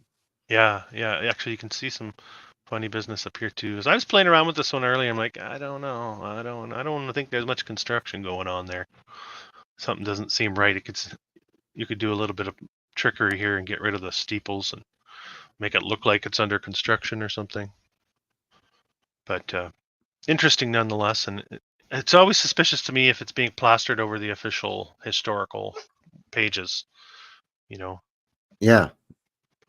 Narrative. Yeah, that's definitely been cropped in some way. Maybe they were just, I was going to say maybe they're getting it ready for a postcard, but why would they have a construction photo on a postcard? But then they've got all those cars and people and the streetcar right in front of it. It almost looks like a staged photo, and then it's been cropped to get it ready for something. It is a commemoration, actually. Yes, there is some sort. Well, even still. Yeah, and there it is in the modern day. That's how she looks. It's a nice looking church. It's a beauty, yeah, for sure. A lot of steps to get up to the front, though.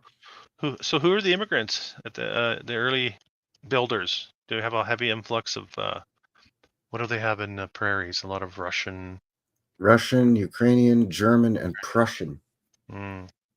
and probably Mennonites, Hutterites, and Mormons, just like Alberta. Yep. Hard-working, hardy folk, but you don't see them building like this anymore. Right. I mean, that's who the quote-unquote new settling pioneers would have been. You know, that would have been grabbing up all the new farmland that were leased up by the crown, right? Yeah, and putting in a pipe organ like this. Of course, because, you know, a Prussian farmer needs a pipe organ like that in their cathedral-style church in the prairies. Wow. Yeah, exactly. We have the Knox Presbyterian Church as well. It's no slouch, this one. Look at the There's stairs. always a Knox, isn't there? The Knox are really strong, especially in the middle of the country at that time. I think Winnipeg has one. Calgary definitely has one. It's still standing. Yeah. Interesting little cupola in the middle of the roof on that one. Yeah. Actually, the Knox is the oldest church in my town here as well. So. See? This one destroyed in the cyclone. I believe we're looking at it here on the left. Yes. Yeah. The little cupola survived, though. Yeah, would you look at that? But apparently now let me go back. This is gone. The cyclone took this out. That's stone, right? That looks like it's made of stone. I'd say that's brick or stone. It's masonry of some sort. Yeah, but it's see, it's a good opportunity to decapitate it. Whoop! The wind got it. Heavily damaged. Yeah, you're right. Yeah. Whoopsie. This one's completely gone. This is I think it's YMCA. I think we're going to see later. This building here takes the big brick one. Yeah, that's apparently sitting right here, and it's gone. Yeah. Oh yeah. No, yeah. I think I do remember. I actually had a small file of photos of the cyclone too, but a lot of them are the same as the ones you've got. But then you've got a bunch of better ones that I hadn't found. So. Oh well, thanks, Ricky. You know how I like to dig deep. Oh yeah, no, you always come with the goods with these photos, man, for sure. Okay, here. Speaking of goods, here's the city hall, the gingerbread city hall. Let's see if we can get a closer look. Now, I want you. So you can see the vehicle back here, right? That's probably getting near the end of its life here. That's probably 50s, would you say? I don't know if you can. Can you see that there? Yeah. Early 50s. Yeah. Early 50s. Yeah. Okay. Yeah. So this thing's getting torn down within 10 years of where it's maybe late 40s. And it's post-war anyway. Yeah. We got a build date. I don't have a duration, but we have a 1908 start date for this sucker. So as we look at it in this photo, we're less than 50 years old, I would say. About 60 years old, not even when it's torn down. And that's being generous. And you tell me, does this look like it's only a couple decades old? I don't know. Maybe. It looks pretty aged. Pretty serious weathering going on along the top band here. Yeah. Really growing in up here. Whatever they got going on, that's supposed to be like a garden on top of the, I don't know, balcony. Could be. Well, even the trees on the property that are close to the building, they're not massive, but they're quite mature. So they either built around those trees and didn't disturb them during the construction, or those trees grew from smaller trees to where they are now in this photo. So it's been there a while, man. You're right. That dome in the middle is crazy. Right? No, nobody's seeing this. Look how high up it goes, too, right? The pole in the middle. Yeah. You're right. Like, well, that's just silly. Silly, yes. Idiotic, yes. Yeah. Why are you tearing this down after 50 plus years? Really? Come on. You're trying to hide something? I think you're trying to hide something here in Regina. Even the gingerbread effect on it is just beautiful. It's so time consuming. Yeah. And remember, this is getting built right around the beginning of the time that the Parliament building is getting built as well. So they're throwing them all up. Those 30,000 people that flocked to the city were put to work right away building all these structures. As soon as you get off the train, they hand you a hammer, a pickaxe, or a shovel, and they say, "Get her done, buddy." They say, "I never laid a brick in my life." It's easy. You'll figure it out. Giuseppe over there, he'll show you how to stack out a brick real good. Don't worry. That's right. That's right. Yeah. Yeah, it looks like, we'll build all the government buildings at the same time. City halls, post offices, legislative buildings. Don't forget the churches, Frankie. Don't forget those Well, yeah, churches. well, of course. You can't forget the churches. That's a lot of development going on at the same time. There it is again in the background of this shot too. Wow. Yeah, look at the street light here. This is really cool. You see the big lamp coming off that. Oh yeah. Foreground. It's pretty neat, And then of course the streetcar, real nice vibe in this one. I like this one. Yeah, nice details in that. And people just going about their business, and that beautiful building in the background. Even the one here in the foreground too, with the partially blocked by the trolley. Yeah, you're right. Yeah, and the one next to it. Yeah, like what were they? Pediments? You got pediments over the windows because why not? Awnings in the windows because we hate the sun. Apparently, we came up from the underground, so we hate the sun, right? Everybody. Yeah. Here's a little interior. This from 1909. This photograph, a year after the place was constructed, we are told. They shot this. Everybody's dressed up to the nines. To the nines, buddy. Reminds me of the scene from The Shining when what's his name? Jack Nicholson's got the old. Oh yeah, that's right. In the Overlook Hotel in the ballroom. A little Halloween vibe for you. Look at all the detailing on the wall back here. I don't know if you can make it out in this photograph. I'm not going to hurt you, Wendy.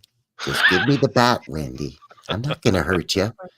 I'm just going to bash your brains in. I'm going to bash them right the F in, Wendy. Right? Yeah. The creepiest part of that movie is when Jack Nicholson finally loses it there in The Shining. Yeah. And the little kid's creepy, I thought Wendy was creepy too. Oh, I think they drove Shelley Duvall crazy on purpose when they were filming that movie. I don't think she was acting at that point. They were just gaslighting her and driving her nuts. She was at her wit's end, I tell you. Oh, yeah. Interesting. Oh, let's keep going. Here we got this is one of the colleges. All sorts of college. I mentioned that earlier. Schools and college type buildings. Apologies if I don't have the designation for all of these. This looks like it's what, 30s again? Is that 30s? You know your vehicles, so I ask you.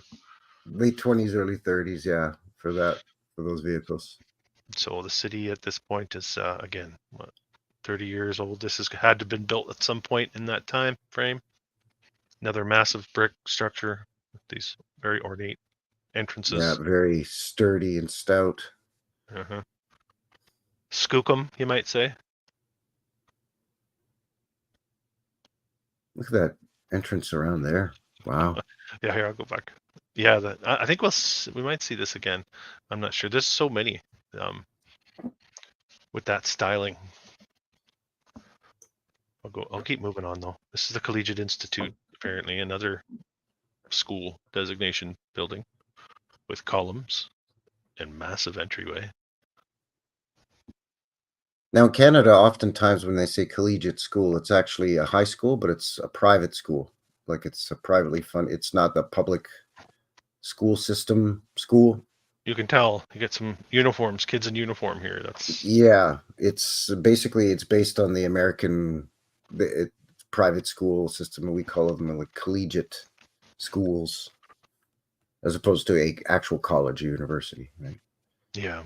So that makes it confusing also when they designate these buildings, like such and such collegiate. Well, is it a private high school or is it an actual college, like a college building on campus somewhere? Yeah. This is another collegiate building, a bit grainy, but I kept it in there. That's huge. Yeah, and here's an entryway, I think, for either that one or one similar, just to give you a sense of scale here. Yeah. Wow. Very, very large, ornate too, with all that glass in there. Yeah, and all remember that leaded glass. You have an actual. Let me go back to the demographics. You have a bit of a dip, not a dip, but a very, very slowing of growth going on here in that second decade, right? And I'm sure the World War I will factor into that as well. So it remains a small city right up into the 20s. And again, we're looking at all these structures. So there weren't a lot more people coming in over that second decade. So if you're going to tell me that this was built in the 19 teens, maybe, I don't know what they say. Well, I don't know. You have it's still a tough pill to swallow, right? You're getting a lot of work done in a short period of time with a small amount of people. So, yeah, very tough pill to swallow. Old courthouse, apparently. First courthouse, they say. Bit grainy, not a great photograph, but if you can see the stonage, it gets a bit grainy as I zoom. Why are those windows way down there? Yeah, somebody dug, eh? It's like if you're gonna, okay, let's play devil's advocate or give them the benefit of the doubt that it was purposely built with a basement, and then they purposely built little basement windows like that. Like if you're gonna go through all the trouble of digging a basement and building your foundation out of that basement, and then stacking your brick and constructing your structure on top of that, why make those windows so small? Yeah. And in Canada, where you get a lot of snow in the winter, why have them so low to the ground? Even if they're not going down below, like even if the grass isn't growing right up to the glass, you know what I mean? Yep. I mean, anything less than 8 inches or a foot to the ground is too low. Yep. You're right. And the argument is what they were meant to let light in, because a lot of these are built before electricity comes into these communities. Yeah, that's often the rebuttal. But so again, my reply would be, well, why not make them the size of the rest of the windows to let in more light? Yeah. And then why are you bricking them in and boarding them up later on too? You know, why not save on your electric bill? Oh, once we ran power down in the basement, we boarded up and blocked in all the windows. Like what? And then I'm trying to envision the actual finishing of them too. And like, what are you using? Kerosene lamps for light so you can get your work done down there? You know what I mean? Like it would be dark. It would be pretty dark down there. It's not a lot of light being let in with those little windows.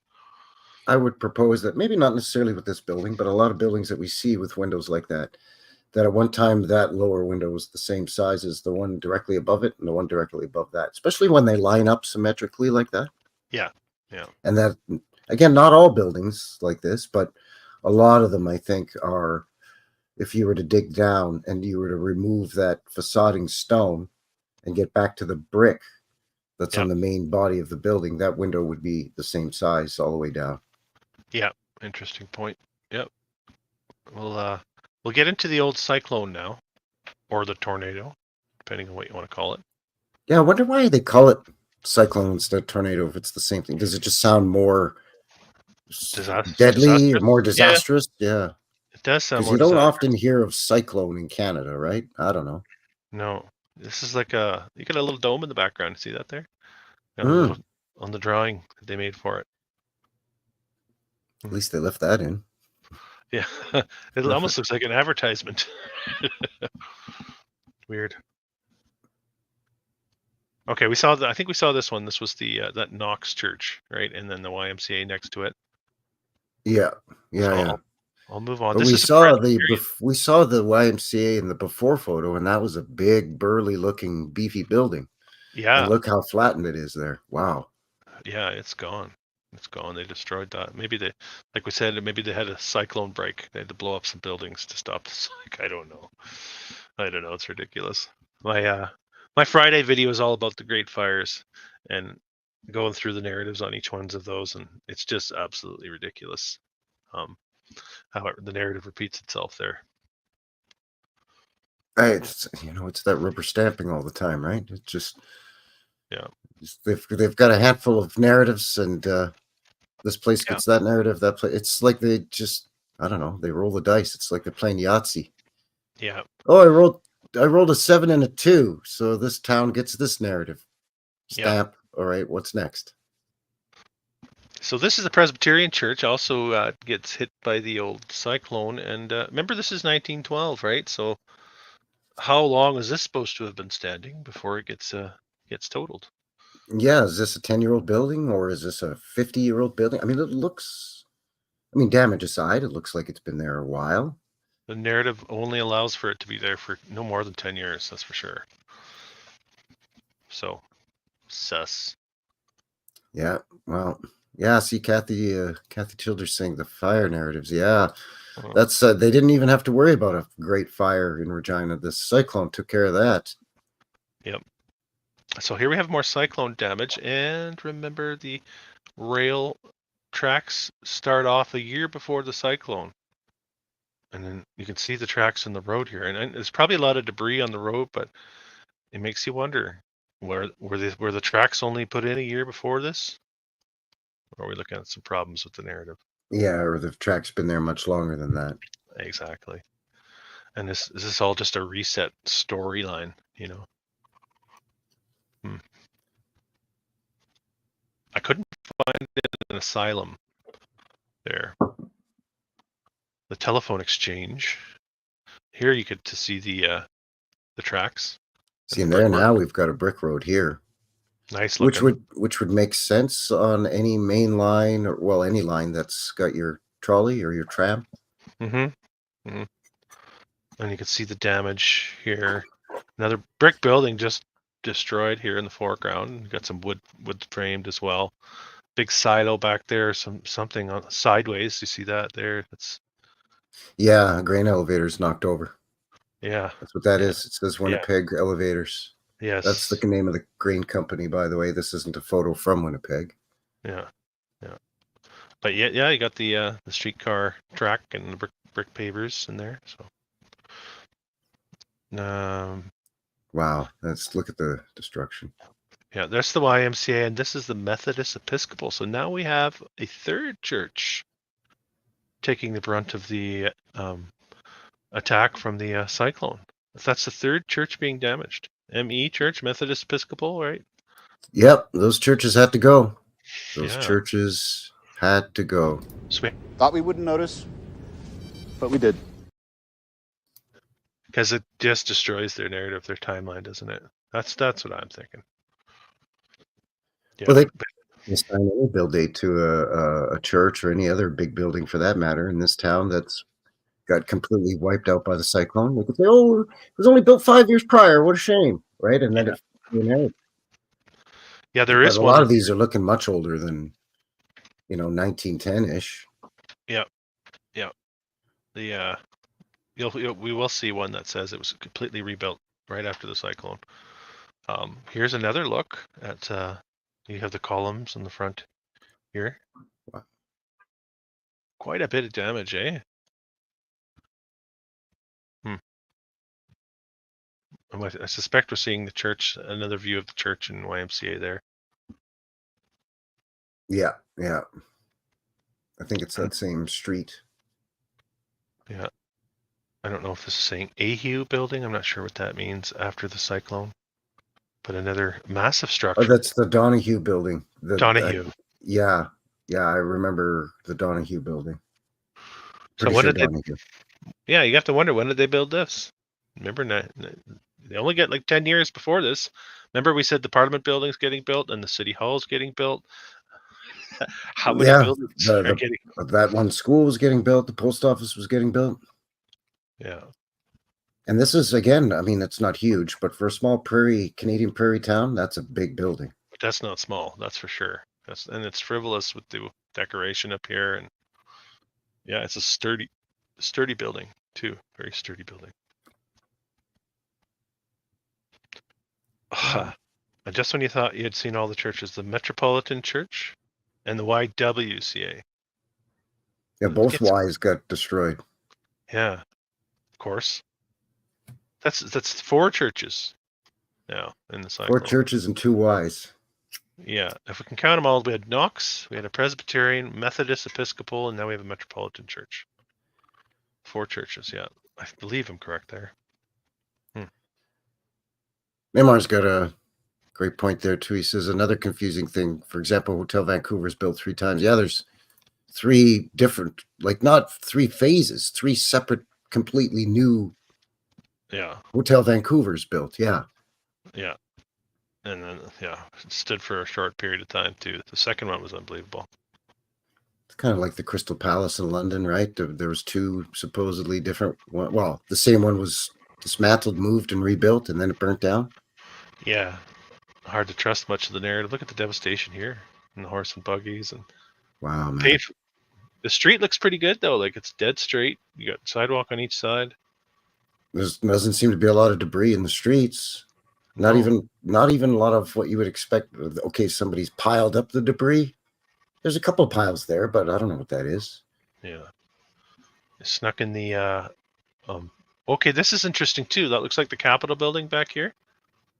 Remember we saw that shot of the Capitol building being built? I would suspect that shot was coming back this way because the other side has to be the lake. I could be wrong. Yeah, that looks like the Capitol building. Yeah. Yeah, remember we saw that shot where it was blank. Yes. There was nothing behind it, but we're seeing here in a massive neighborhoods. Yeah, you can clearly see that there's houses and larger buildings, whatever they may be, in behind it. Yeah. So a lot going on here in 1912. So I guess you have the building, then the road, then another building, and then the lake after that. So the building isn't right on the shore of the lake, obviously, but it's within, let's say, 100 yards of the lake? Yeah, it's close for sure, because we see that picture where they're all swimming in the lake as well. Yeah, that's right. Yeah, what is this now? Methodist. And did we see the Methodist church? Is this a fifth church now? It says down here, it says Methodist Church. You can barely see it. It's cut off. I don't think we've seen this one. This might be the fifth church. Wow. This is the devil's cyclone. Hates the churches. Yeah, it's getting personal here now. Wow, Yeah. Amazing. This. There it is again. We saw this one, the Presbyterian, but that one I do like that one. Okay, we'll move on from the cyclone and look at some more of the early architecture here in Regina. I had to do a double take on this. I didn't think this was Regina. Like, wait, hold on a second. It looks like the Toronto Stock Exchange building on, what is that, Bloor Street? Bay Street? Yeah. In Toronto? Yeah. Yeah. Like that's just your, it's just your run-of-the-mill prairie town bank, I guess. That's unbelievable. Canadian Bank of Commerce, CIBC. Oh, yeah, of course. The crappy sign painted up on the top side of it. Jeez. Unbelievable. And then we have the King's Hotel over here adjacent to, and look at the top of this, and you're going to see that they took this part off and they cut it off right here. You'll see. Really? They cut all those dormers and everything off. I'll see if I'll jump to it right away. Ready? And go. King's Hotel. No, it's not the same. What a shame. No, that can't be. What? It says King's Hotel on the side of it. It's got to be.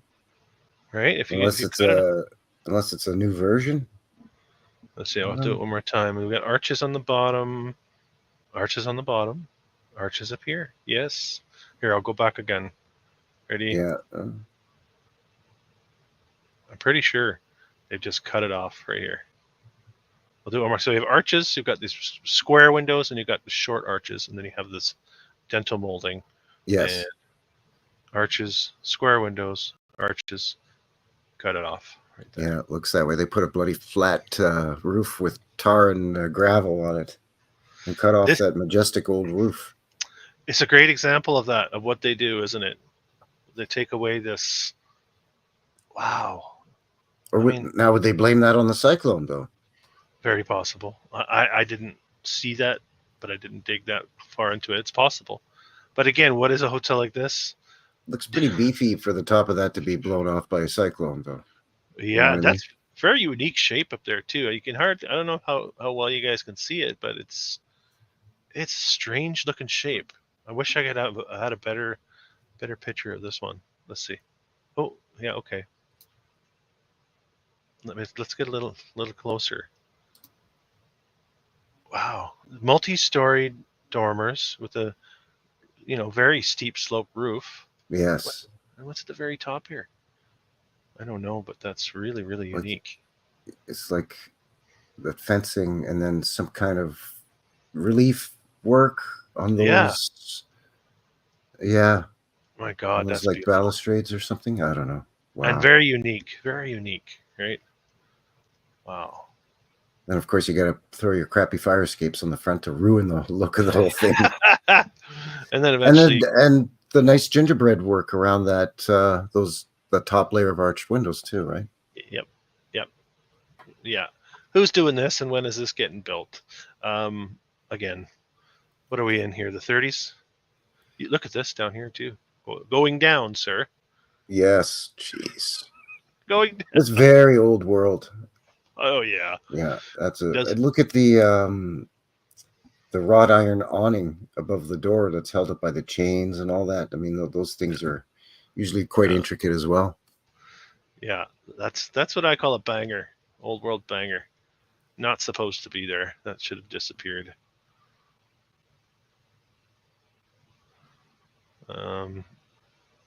Just looking at I scrolled forward, so.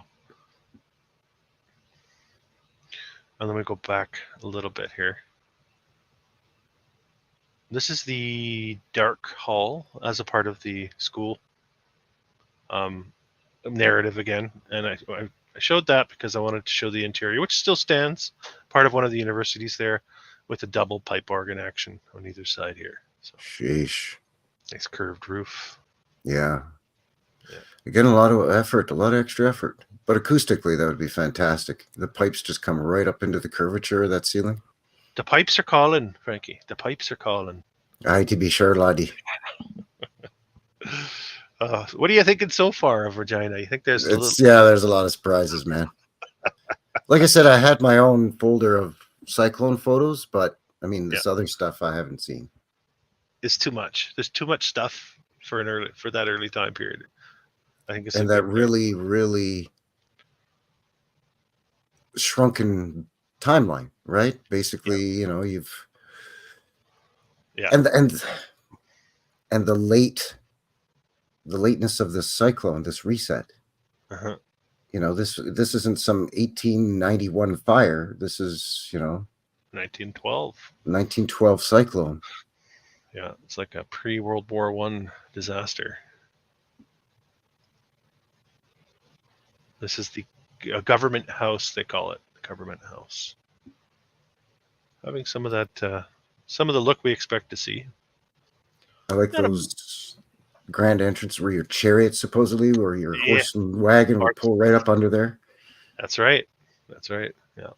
So you could go out in the snow, and not get too snowed on there, bud. That's right. Yeah. We have an old rickety streetcar nearing the end of its days here in Regina. Still a beauty, though. And nice looking building back here too. Not to be outdone. Little brick action. Yeah, some nice stacking there. Yeah. Because that's not extra work at all. When you're trying to bang up all these buildings in your booming town. It all came up right quick. Yeah. All right, there's that King's Hotel again, one last time. It's the King's Hotel because they got a sign on the side of the building. If I was the king, I wouldn't be impressed by the sign. I would just be impressed by all the masonry and the gingerbreading. That would be more impressive than that sign. Yeah. Even that little Imperial Bank right next to it, just the little one there. Yeah. Again, stacked brick along the top of that one too. They just... The little Imperial Bank, not the big Imperial Bank. That one, right. They just put giant pillars in that one instead. We're going to make this one look Greco-Roman. That one had to go, didn't it? That one had to go. Can't explain that one, so bye. Yeah, this is what you get. And yeah. Wow. So this is supposed to be 1920? What? Now I'm confused. If this is 1920, what the heck is this? Is this after? Did they build on it? That doesn't make sense. No, that's got to be... Something doesn't make sense here. You're right, it doesn't make sense. Another thing... I think that photo's older. Like the photo you're on right now is older. Yeah. But it's hard to tell. I'm looking at the cars. Yeah. It's hard to tell. Strange. Strange. I mean, I'm not a grease monkey. I'm no car expert. I'm not a gearhead or anything, but I Yeah. generally can tell 20s from 30s from 40s cars, you know. Yeah. Oh yeah, that's your 30s, 40s here for sure. I is my guess. Yeah. Yeah. We're gonna move on though because man, I got a lot of file left here, so I'll try to move a little quicker. Move on to the Hotel Capel, or the Yeah. Chateau Capel. The Grand Trunk Pacific Railway began building this. Well, let's go over to the Wikipedia, shall we, and get a little bit of narrative. Chateau Capel was a Grand Trunk Pacific Railway hotel planned for Regina. Started in 1913, right in that time, right after the cyclone, when the rebuild process was taking place. I guess they thought it was a good time to build a Chateau Capel. Rising costs, labor and material shortages, and the bankruptcy of the railway itself stopped the project before it was completed. The unfinished structure was eventually dismantled. Jeez. So they took all that time, money, and effort, and expense, and yada yada, and logistics to get it started, and then they just decided, now we're gonna just dismantle it. It's in the Scottish baronial style. Here we go. Aye, to be sure, laddie. Concrete pilings were sunk in 1913 to support the 10-story structure. As well, there were 2 sub-stories of reinforced concrete basement under the northwest corner of Wascana Park.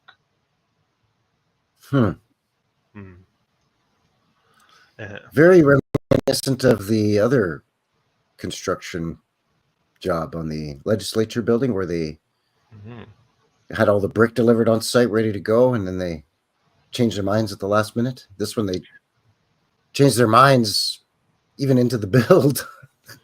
This one's confusing, you know, and some of them are saying this is a part of the this is what it would look like in progress, and the others are saying it's just a sketch. This is just a sketch of what it looked like. Did this building exist? Has this been scrubbed from history? I wonder. I don't know. Seems really strange. But it wouldn't surprise me if it's a railroad hotel that at one time it did exist. And then I wonder, I think we talked about this before we went on air. I wonder if they turned it into this at some point or something. Some of the superstructure was used. I don't know. Right, because this is on the same site, the exact same site as that other one, right? I believe so. I don't know for sure. This is me just riffing here on this, but it's interesting anyway. It looks like, because it's got that same sort of tree-lined street. Yeah. With the landscaping in front of it. Yeah, I hear you. So I'm thinking it could be. So yeah, possibly they just built the newer one on the footprint of what they say was the dismantled older one, previous one. Anyway, it's suspicious. Or did they, I don't know, did they brutalize the old one and turn it into this? That's what I mean. That's what I'm suggesting. If they just dumbed it down, but still you have a lot of the superstructure as a part of this one. Yeah. You know, especially the bowels if they went a couple stories underground. I mean, it's kind of similar, right? You can see how you got the 2 sides and you got that central bit, and you got the 2 sides and you got a central bit. Yeah. So yeah, they could have easily just removed all of the, you know, the gloriousness, and then just actually even skinned it in a new masonry too, like a facading brick. And then built this central area up a bit further, and who knows? Yeah, it's possible. We're speculating. It wouldn't be the first time we've seen that, but on this particular one, yeah, we're just spitballing. But we have seen that examples of that before. Yeah, absolutely. Yeah. We got a cute little library, probably a Carnegie. Don't know. Oh yeah, I would imagine so. If Calgary and Edmonton have them, Regina for sure would have it, especially being the capital, right? Yeah. Well, look at what we have here. I don't know if we can read that there. Yes, of course, our buddies, the Mason dudes. You can see the compass and T-square right here. Kind of gets a bit grainy, but that's a big building, and it's early. Big breaker. Yeah, that's quite large. Yeah, Definitely had a presence. No, I mean, no surprise, of course, but of course. Yeah. you can see on the side of the building on the left there, it actually goes up further than the roof line on the sort of the Yeah. front of the photo. Adjacent building with a nice arch entry too over here. Ah, that's what it is. Okay. Yeah. Yeah. But it's but a lot of large brick and stone buildings here at that early time period. Especially when you look at the building right next to it, the little wooden Yeah, it's frames. beauty. That's a nice You little know. cabin. Yeah. That's what you expect, right? Yeah. Absolutely. Yeah. It's dwarfed, completely dwarfed by these massive structures. Yeah. So I think this was the Metropolitan one they say was destroyed in a cyclone, and I think the caption I saw was that was rebuilt immediately after the cyclone, is what they tell us.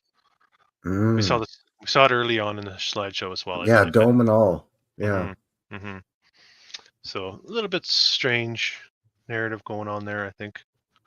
Not sure what to make of any of that. I'm always suspicious when they say they miraculously rebuilt it in no time flat, you know. Yeah, I wonder if maybe it was already partially built and they just finished it. They came along and finished it, you know what I mean? Yeah. Normal school, make sure everybody turns out to be normal. Of course. Because that's what educational institutions do. They make you normal. That's what they do. Right. You must adjust to the new normal. Yeah. This one is even called the new normal school. As opposed to the old normal. Yeah. Wow, that one's a beauty, though. Yeah. And the juxtaposition of the person on the horseback and then the solid bricker in the background. Right? Yes. Yeah, I was noticing that too. Yeah. And looking like a rubble heap or something going on here in the foreground. I don't know. Anyway, no shortage of these types of buildings, really, in Regina. Definitely a huge building. What do they call this one? Oh, Regina College. Okay, we might have seen this one earlier. I think we did. I think so. Yeah. Yeah. Keep in mind, you've got between 5 and 7 months build time on a lot of these before winter hits. That's right. Yeah. Post office. Cold weather and a lot of cold blowing wind, a lot of snow. Yeah. Beauty post office. Real beauty post office. Yeah, I love the roof on that. And then you got your little fencing around the top. Yeah. Very in keeping with the Capel. This top part here, reminding me of the top of the legislature. I think it's 06 to 08, somewhere in that timeline. They say that they put this thing up. No slouch here either. The Northern Bank. The Northern Bank. Huh, I'm not familiar with that one. I guess Northwest Territories. Yeah, maybe. Saskatchewan formerly being, but I mean, we don't have a Northern Bank in Alberta that I know of, and we were part of the Northwest Territories. Yeah. It's just odd. Maybe it was a Saskatchewan thing. Yeah, that's modern, so they still have it. And this is a nice little street view as well. Of yeah, see, that's your postcard you want to send. That's beautiful. Yeah. Yeah. Probably the 19-teens, maybe well, 20s, your, 1920s. You got your trolley, you got a car, and you got a horse and buggy in the photo. So you got a little bit of everything. Yeah, you're covering all your bases. Yep. All right, we'll keep going here. I have a construction photo. This is one of the colleges. Again, almost looks like a destruction photo. Seems weird the way that it's coming together here. Looks like there's some malarkey with the photo editing too, or something. Yeah, like the pixelated top here. The crane work here. Doesn't look all that believable. Here's a nice little construction shack in the foreground. Yep, there you go. Oh, yieldy ladder lean. There you go. Yes, the ladder lean, right on. Yeah, and the low windows again. So, I don't know. I thought I'd throw it in there though. You know, there's your fresh construction. Say you don't level the ground, so all the windows in the bottom are all the same height. No, you leave it all slopey and you just build it so that your tradesmen and your framers and your stoneworkers all have to make all those lower windows different heights because the ground is sloped. It's weird. They're saying this is 1913. This one too. Yeah. Chickens in the foreground, by the way. Yeah, chickens. There you go. That's right. Just chickens wandering around the job site. Yeah. What the hell's going on around here? It's a prairie town. Hey, it's a prairie town. Yeah, that's true. Probably painted in those chickens.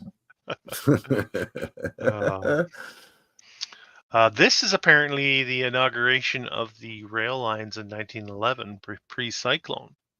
I guess 1911 was when they were told these are first busted out. So yeah, they said they started off with 4, so I guess that should be all 4 of them there. I think you're right. Yeah. Yeah. I like the sign that says signs back here. See that? Signs. I always love it when you see a sign that says signs, and the other one that I love is when you see a sign that says eat. Not, like Chris's restaurant or Frankie's place. No, just eat. Yeah. This is the nice. I like that city hall. I really like that city hall. Yeah, for sure. Beauty. That's a lot of work for a little farming town, though. I know I keep saying it, but yeah, well, that's the point, right? That's our point here with what we're doing. Something doesn't fit. Speaking of, what is this? Westminster Presbyterian. This one. Impressive dome. Wow, and pillars. Huh. Why not? Why not? Why not? Have a nice Roman-looking church, I guess. Yeah. Another church. You get the little street lights too. Right, the ones that dangle over the streets themselves.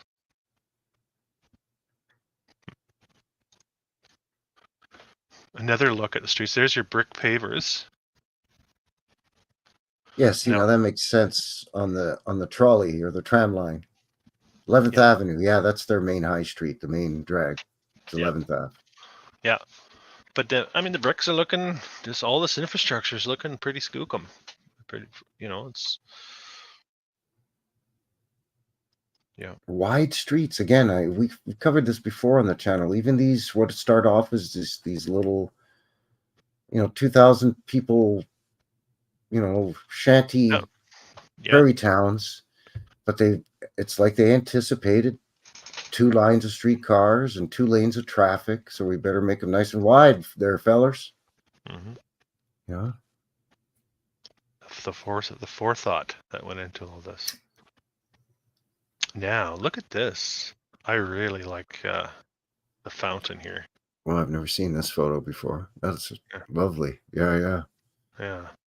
Now, fountains looking to me like a part of the energetics of the old world structure, where the buildings needed some sort of cooling mechanism or grounding mechanism. When you get into the harnessing of the ether and all of these things, I think the fountains played a huge role, and I think they were converted into war memorials. A lot of the fountains. Yes, yeah, for sure. And in fact, here in Calgary at the Memorial Park, where our Carnegie Library is, by the way, there used to be a fountain, and now it's a war memorial. But yeah, I think water was very, very important. Obviously, when we see old star forts built in and around waterways or in water, like right out in the ocean and stuff. Yeah. The canal systems, all of that.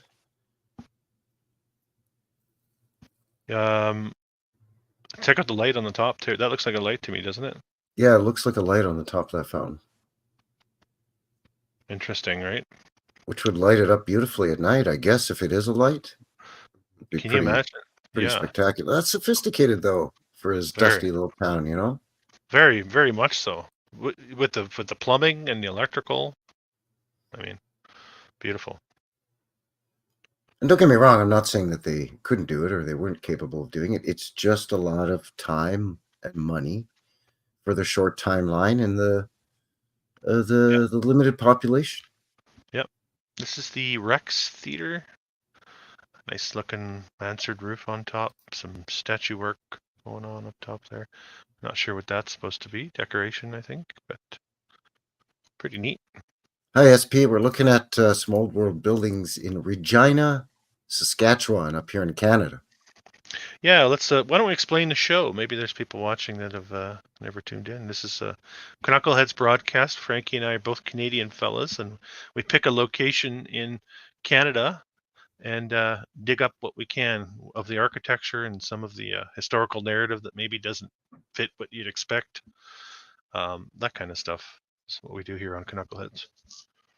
Yeah, so we basically, with a few breaks in between, do a monthly show where we just randomly pick a Canadian city from coast to coast to coast, or based on the viewers' suggestions of a Canadian city. Yep. And we just kind of do a deep dive with photos, and like Chris said, looking into the official story, the official narrative. It's very surprising what you'd find, just like everywhere else in the realm. The smallest little, let's say in the U.S., the smallest little dusty little Midwest towns have got these big, extravagant, glorious buildings that seem to exceed the needs of the population and the time builds, or the build times.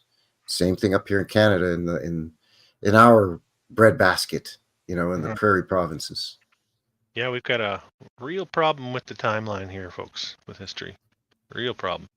Especially with buildings like these, Yeah. We saw this school earlier, I think. Yeah. Yeah. But again, look, all the children out front taking a picture. Wonder if they all had parents.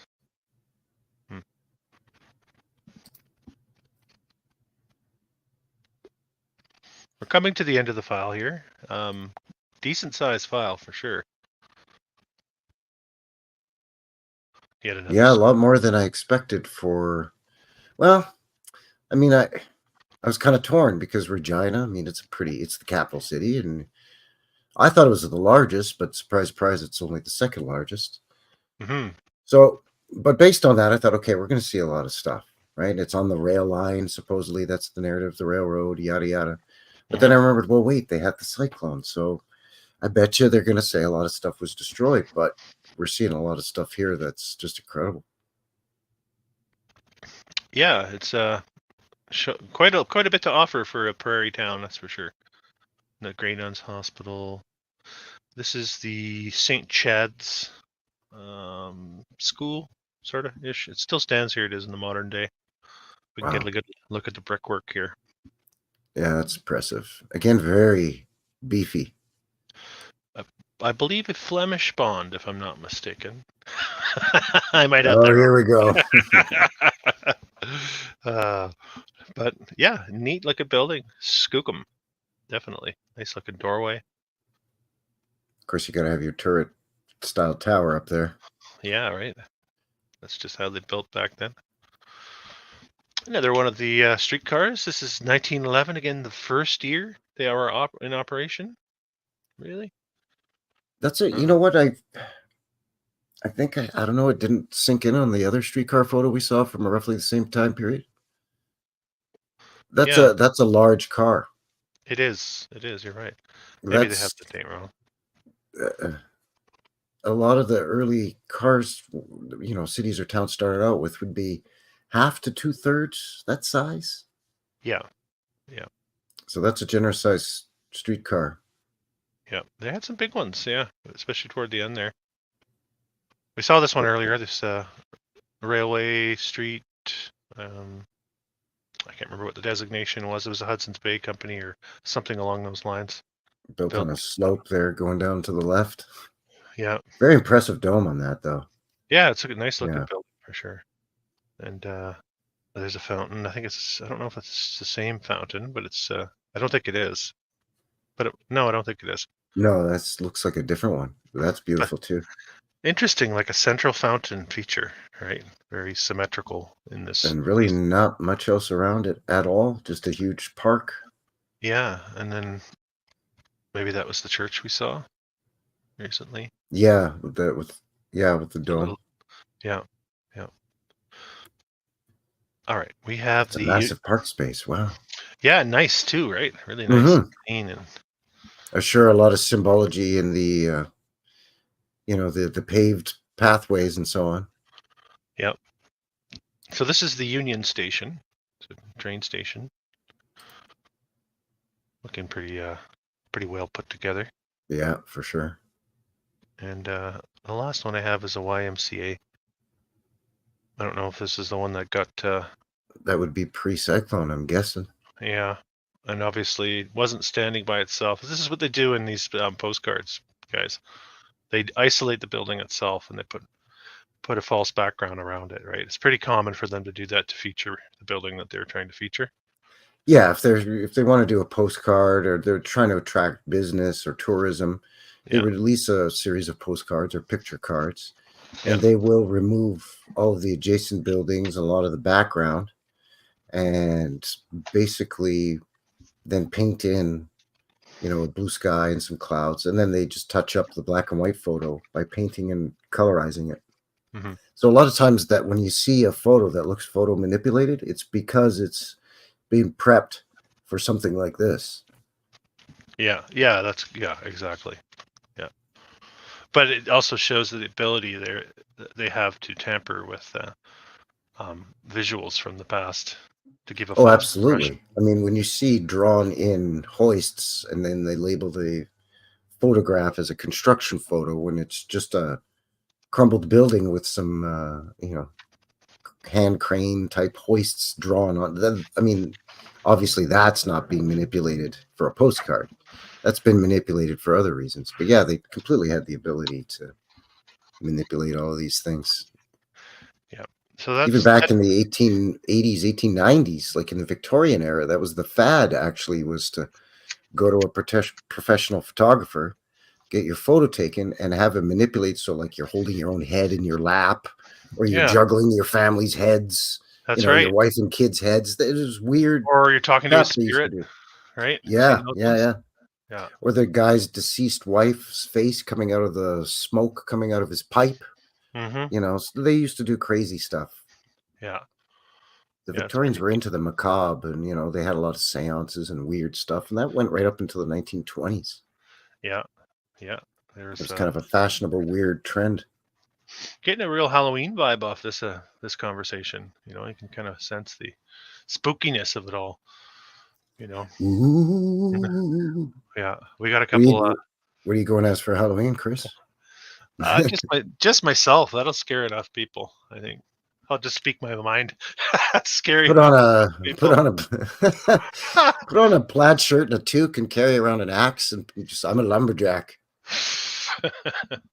Yeah, I'm just facilitator. I'm a trick-or-treater facilitator. That's what I do. Making sure. I'm sure the children have got their costumes all picked out already for sure. And costumes, trick-or-treating partners, routes, trick-or-treating routes, streets they're going to hit, all that kind of stuff. Well, it's a week away, really. A week and a day. So, yeah. Yeah. What are they going as? Do you want to say? You don't want to say? I don't. You know what? I should know, but I don't. Characters that I'm not familiar with and things that they're interested in. So. Oh, okay. Yeah, they're going. Although I think my oldest is going as Trump. He's got a Trump mask. He'll get suspended for that for sure. They'll send him home from school for sure. No, you can't. But this is Canada. This guy's an American politician. Who cares? No, doesn't matter. Go home and change. No, his teacher told him the other day that he's a fascist and just as bad as Hitler. So, he's literally Hitler. Literally Hitler. That's what I've heard. Yeah. Oh man. Anyway. I mean, my granddaddy told me a long time ago. This politics, it's left, right. It's two wings of the same bird. But you got to laugh at what. How they point and screech at each other. It's hilarious. Yeah, we're in funny times right now too. Funny times for sure. It's a COVID hangover, and what direction is everybody going to go in? I think, and yeah, we'll see what happens here. Yeah, definitely. Yeah. SP in the chat says, "I'm Canadian too, from Calgary." Well, howdy, neighbor. That's where I am. I'm in Calgary. Mm-hmm. I'm in the Sonalta area. So don't come and find me and punch me in the face, please. I'm in Prince George. I dox myself. Yeah, Prince George, British Columbia. up kind of in the mountains, kind of between the two ranges, the Rockies and the coastals. We're in what you'd call a plateau, although it doesn't really look like a plateau. We still have mountains up here, but we're tucked away, I always like to say. So yeah, and where Calgary's kind of at the foothills of the the Rocky Mountain Range, the eastern range, and then you're in between, in between those ranges. Yeah. So yeah, Regina did not disappoint. I'm glad we did it. Yeah, I mean, I'd seen photos of the legislature building, so of course, you kind of know going in, right, that if the city's the capital city of its province, that okay, you're going to see a pretty impressive legislature building. But so I knew, or at least I thought I knew what I was getting into specifically with that building, but it's so much bigger than I thought it would be. Like, it's quite huge for even what is today still currently, the population of Saskatchewan is not huge. Again, no offense to any Saskatchewanians, Saskatchewanites, Saskatchewanians. I'm not. No. You know what really surprised me is the population spark, and then the development that happens just way, way, way too quickly and way too well planned. You saw how well laid out everything was there. Well, they can hand wave that as well. It was so flat. It was easy. But then they also say, well, yeah, but they also had to be built around this spring, this natural spring. Yeah. That they initially, dammed up that creek to form that lake. So then you think, well, then it's kind of hard to grid around a lake. Yeah. Because obviously the lake isn't going to be shaped like a square or a rectangle. I mean, unless it's a man-made lake, but that'd be the crappiest man-made lake ever. Let's make it a square. Yeah, hard 90s. Really? Yeah. Like, really? You don't want to make it, shaped like a bean or an amoeba or something? Like nope. Queen Victoria's head. I say that would be lovely. Queen Victoria's head. All right, we should be wrapping this up. We can keep going. So. They're going to shut us down for all this insulting the poor queen. Our apologies, Mum. Apologies. Sorry, Mum. Sorry about that, Mum. Sorry, Mum. Sorry. Yeah. Well, this was a blast, as always. And I was quite surprised with Regina as well. A lot of buildings that I thought would, there was a lot that are still standing, even, with the whole cyclone thing. But yeah, the build times, they're much too contracted, I think, for a lot of these. Yeah. And the narrative too is that, people were moving out here to become farmers and ranchers.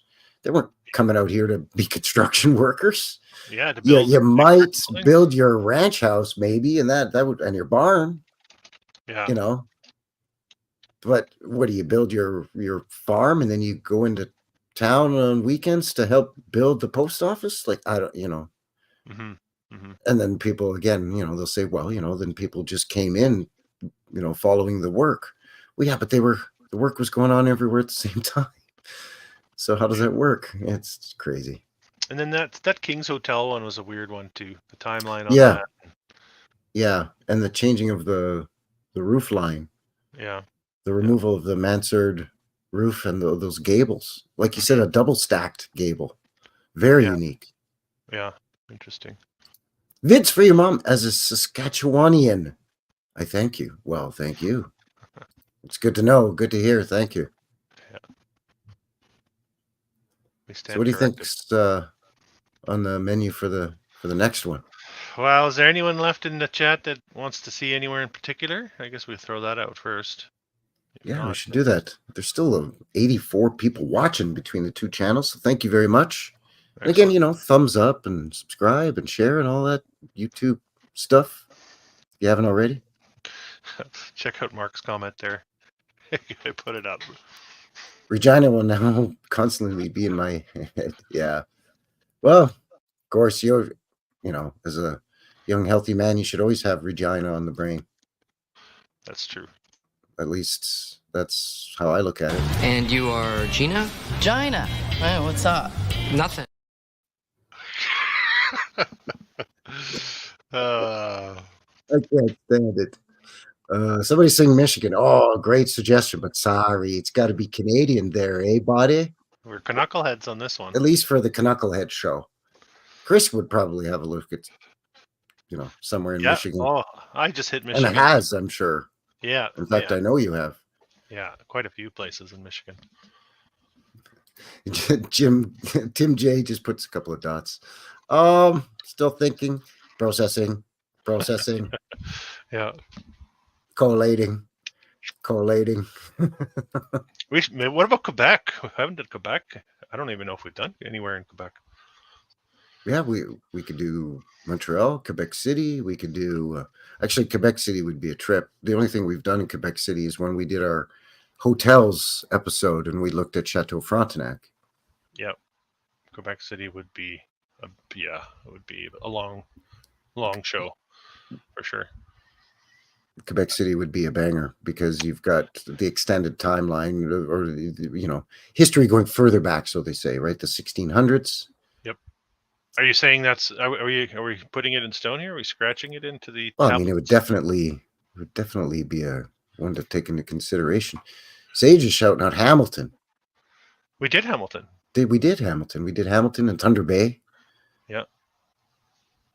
Yeah, we did Hamilton. That was kind of an earlier episode. I think episode 5 or 7 or Hamilton was amazing, though. Absolutely. Yeah. Full of surprises. Well, actually, that's always the case, though. He's saying, okay, Halifax. Oh.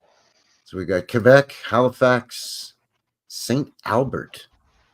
I think we'll have to settle this with a good old hockey tournament. Stay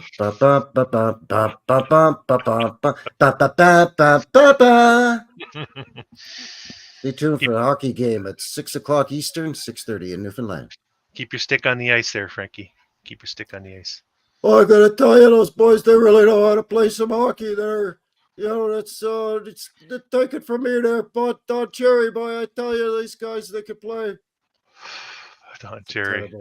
Terrible Don Cherry. No, it was good. It was good. I'm a legend in my own mind. we don't have to decide on the air, or do we? Well, we did last time, but we don't have to decide on the air. No, we can. We definitely take all of your suggestions. Victoria is another one. Yeah, Victoria. We did Victoria. I think we've done Victoria. Yeah. We've got a playlist because this is episode 13 already there, eh, buddy? Check out the catalog if you're interested. Check out the catalog of shows. There's a couple under our belts here. We have a couple. But yeah, we definitely will look at Halifax. We have not done. St. Albert, we haven't done. Quebec City, we have not done. So we'll keep it down to those 3 and we'll kind of narrow it down from there. Yeah, Ms. Grandma saying surprise us. Oh, for sure there, eh? Yeah. For sure. You know it. So you want to anything else you want to mention real quick before I let you go? Yeah, sure. On the channel, I just did a big interview recently with over on Rumble. The channel's called News Treason. I linked it in my commentary section or community section, on the YouTube. So go check that one out. That was a real introduction to the old world conversation. Very nice.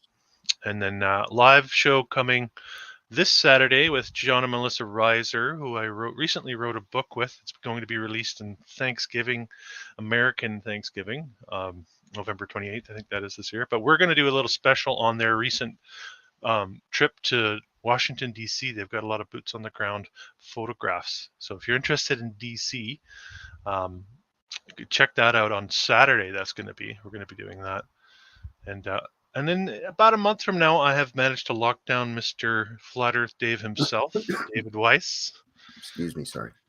He's going to be coming on the channel, and I'm going to try to get him to talk more about the old world than the shape of the realm in which we inhabit. So we'll see how that goes as well. So keep an eye out for those. And then, of course, the regularly scheduled Friday videos on my channel. So there's my big channel plug. There you go. So make sure, I can't imagine anybody who's subscribed to me is not subscribed to you, but make sure if you're not, please head over to Chris's channel, Old World Exploration. Don't forget to plug your books too there, eh, buddy? You got 2 of them for crying out loud. Yeah, 2 books that are already available for purchase on demolished buildings in North America. If you haven't, they're really nice to throw on the coffee table, and the person that you're friends with or acquaintances with or family with that maybe isn't into the old world might stumble across it and start flipping through. And it's dialogue wise, you're not going to hear too much that will turn them off. I call it a nice normie entry point into the old world phenomenon that we like to research, Frankie and I. So those will make a nice Christmas gift as well. There you go. That's what I was getting at, buddy. There yeah, you go. 'Tis the season. Us Canadians were so polite and nice that we're terrible self-promoters, eh? Because you're right. We're too shy. You're right. You're right. And we're bashful. I don't want to come across as a grifter, like I'm in it for the money. I'm in this old world game for the money. That's a real lucrative living to choose. Yeah, right. Yeah, we're all living in these castles up on these mountains, don't you know? Yeah. That's why Chris and I live in the mountains, you see, is because we just live in these grand old castles from all the money we make doing, alternative history, old world videos. Oh, the view counts. Those view counts just rake in the millions on the view counts. So. Yeah. Humble. There you go. Thank you, Ms. Grandma. Humble. Yeah. That's what I was looking for. So I've got the Halloween special for my live show coming up Sunday, 27th, a couple of days early, but I do a live show every Sunday on my channel. So that'll be the Halloween special. Then every Friday on my channel, Boots on the Ground. I usually explore Calgary, find some old world buildings or what I suspect are old world, and give a looky-loo around and see what I can find. And also, every once in a while, a guy gets gets in his head to go on a road trip. So I've done Edmonton, Boots on the Ground, and a couple of little prairie towns to the south of Calgary. Those are always fun. So I got a nice one coming up where I just came back from a tour of High River with a buddy of mine. So yeah, look for that on the channel. I'll put that up as a premiere so we can watch it together and chat in the side chat at the same time. Oh, and grab one of Frankie's shirts while you're at it.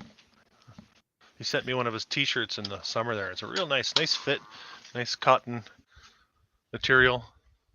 Yeah, I've got those shirts made. I don't have a store or anything. I'm a pretty small channel, but it's just as a thank you. So if people support my channel with, any kind of channel donation, then yeah, or if you help out a lot behind the scenes, I've got a lot of good friends of the channel that send me show ideas or send me great photos, so I'll send them a t-shirt for sure. Got a new t-shirt coming up, a new design. Nice. Want me to show it real quick? You might get a kick out of it, actually. It's pretty good. Just pull it up here real quick, and then we'll let you guys go. Yeah. Let's have a look. I like doing the evenings too. Maybe we'll try to aim for an evening next time too. Nice. Shenanigans. I call shenanigans. Definitely. Come on, the horse is pulling the streetcar trolley. Get out of here with that. Take off. That's good. I like it. Yeah, so that's the new design. The old one's my logo, which is, I call that the New West Reset Classic. Mm-hmm. Anyway, speaking of shenanigans, I think that's going to call it. Yep. Sounds like a plan. So, hey, everybody, thank you very, very much for tuning in, especially sort of this middle of the week, Wednesday, and a little bit later, sort of a prime time hour. So really, really appreciate all your support. And just on behalf of myself, Frankie, New West Reset, really, really appreciate all your time. And Chris, as always, fantastic. Really had a good time as always. Pleasure. We like to have fun with this. Yeah. All right, everybody. Boys. What's that? Sorry. We're just a couple of good humored Canadian boys, really. Well, that's what being a knucklehead's all about there, eh? Yeah. All right, everyone. Thank you very much. Enjoy the rest of your week, and we'll both see you again on the weekend. Take care out there. Be careful. Keep your stick on the ice. Yeah. And we'll see you again real soon. All right. Okay. Cheers, everybody. Take off, you hosers. I think that was like our best show ever.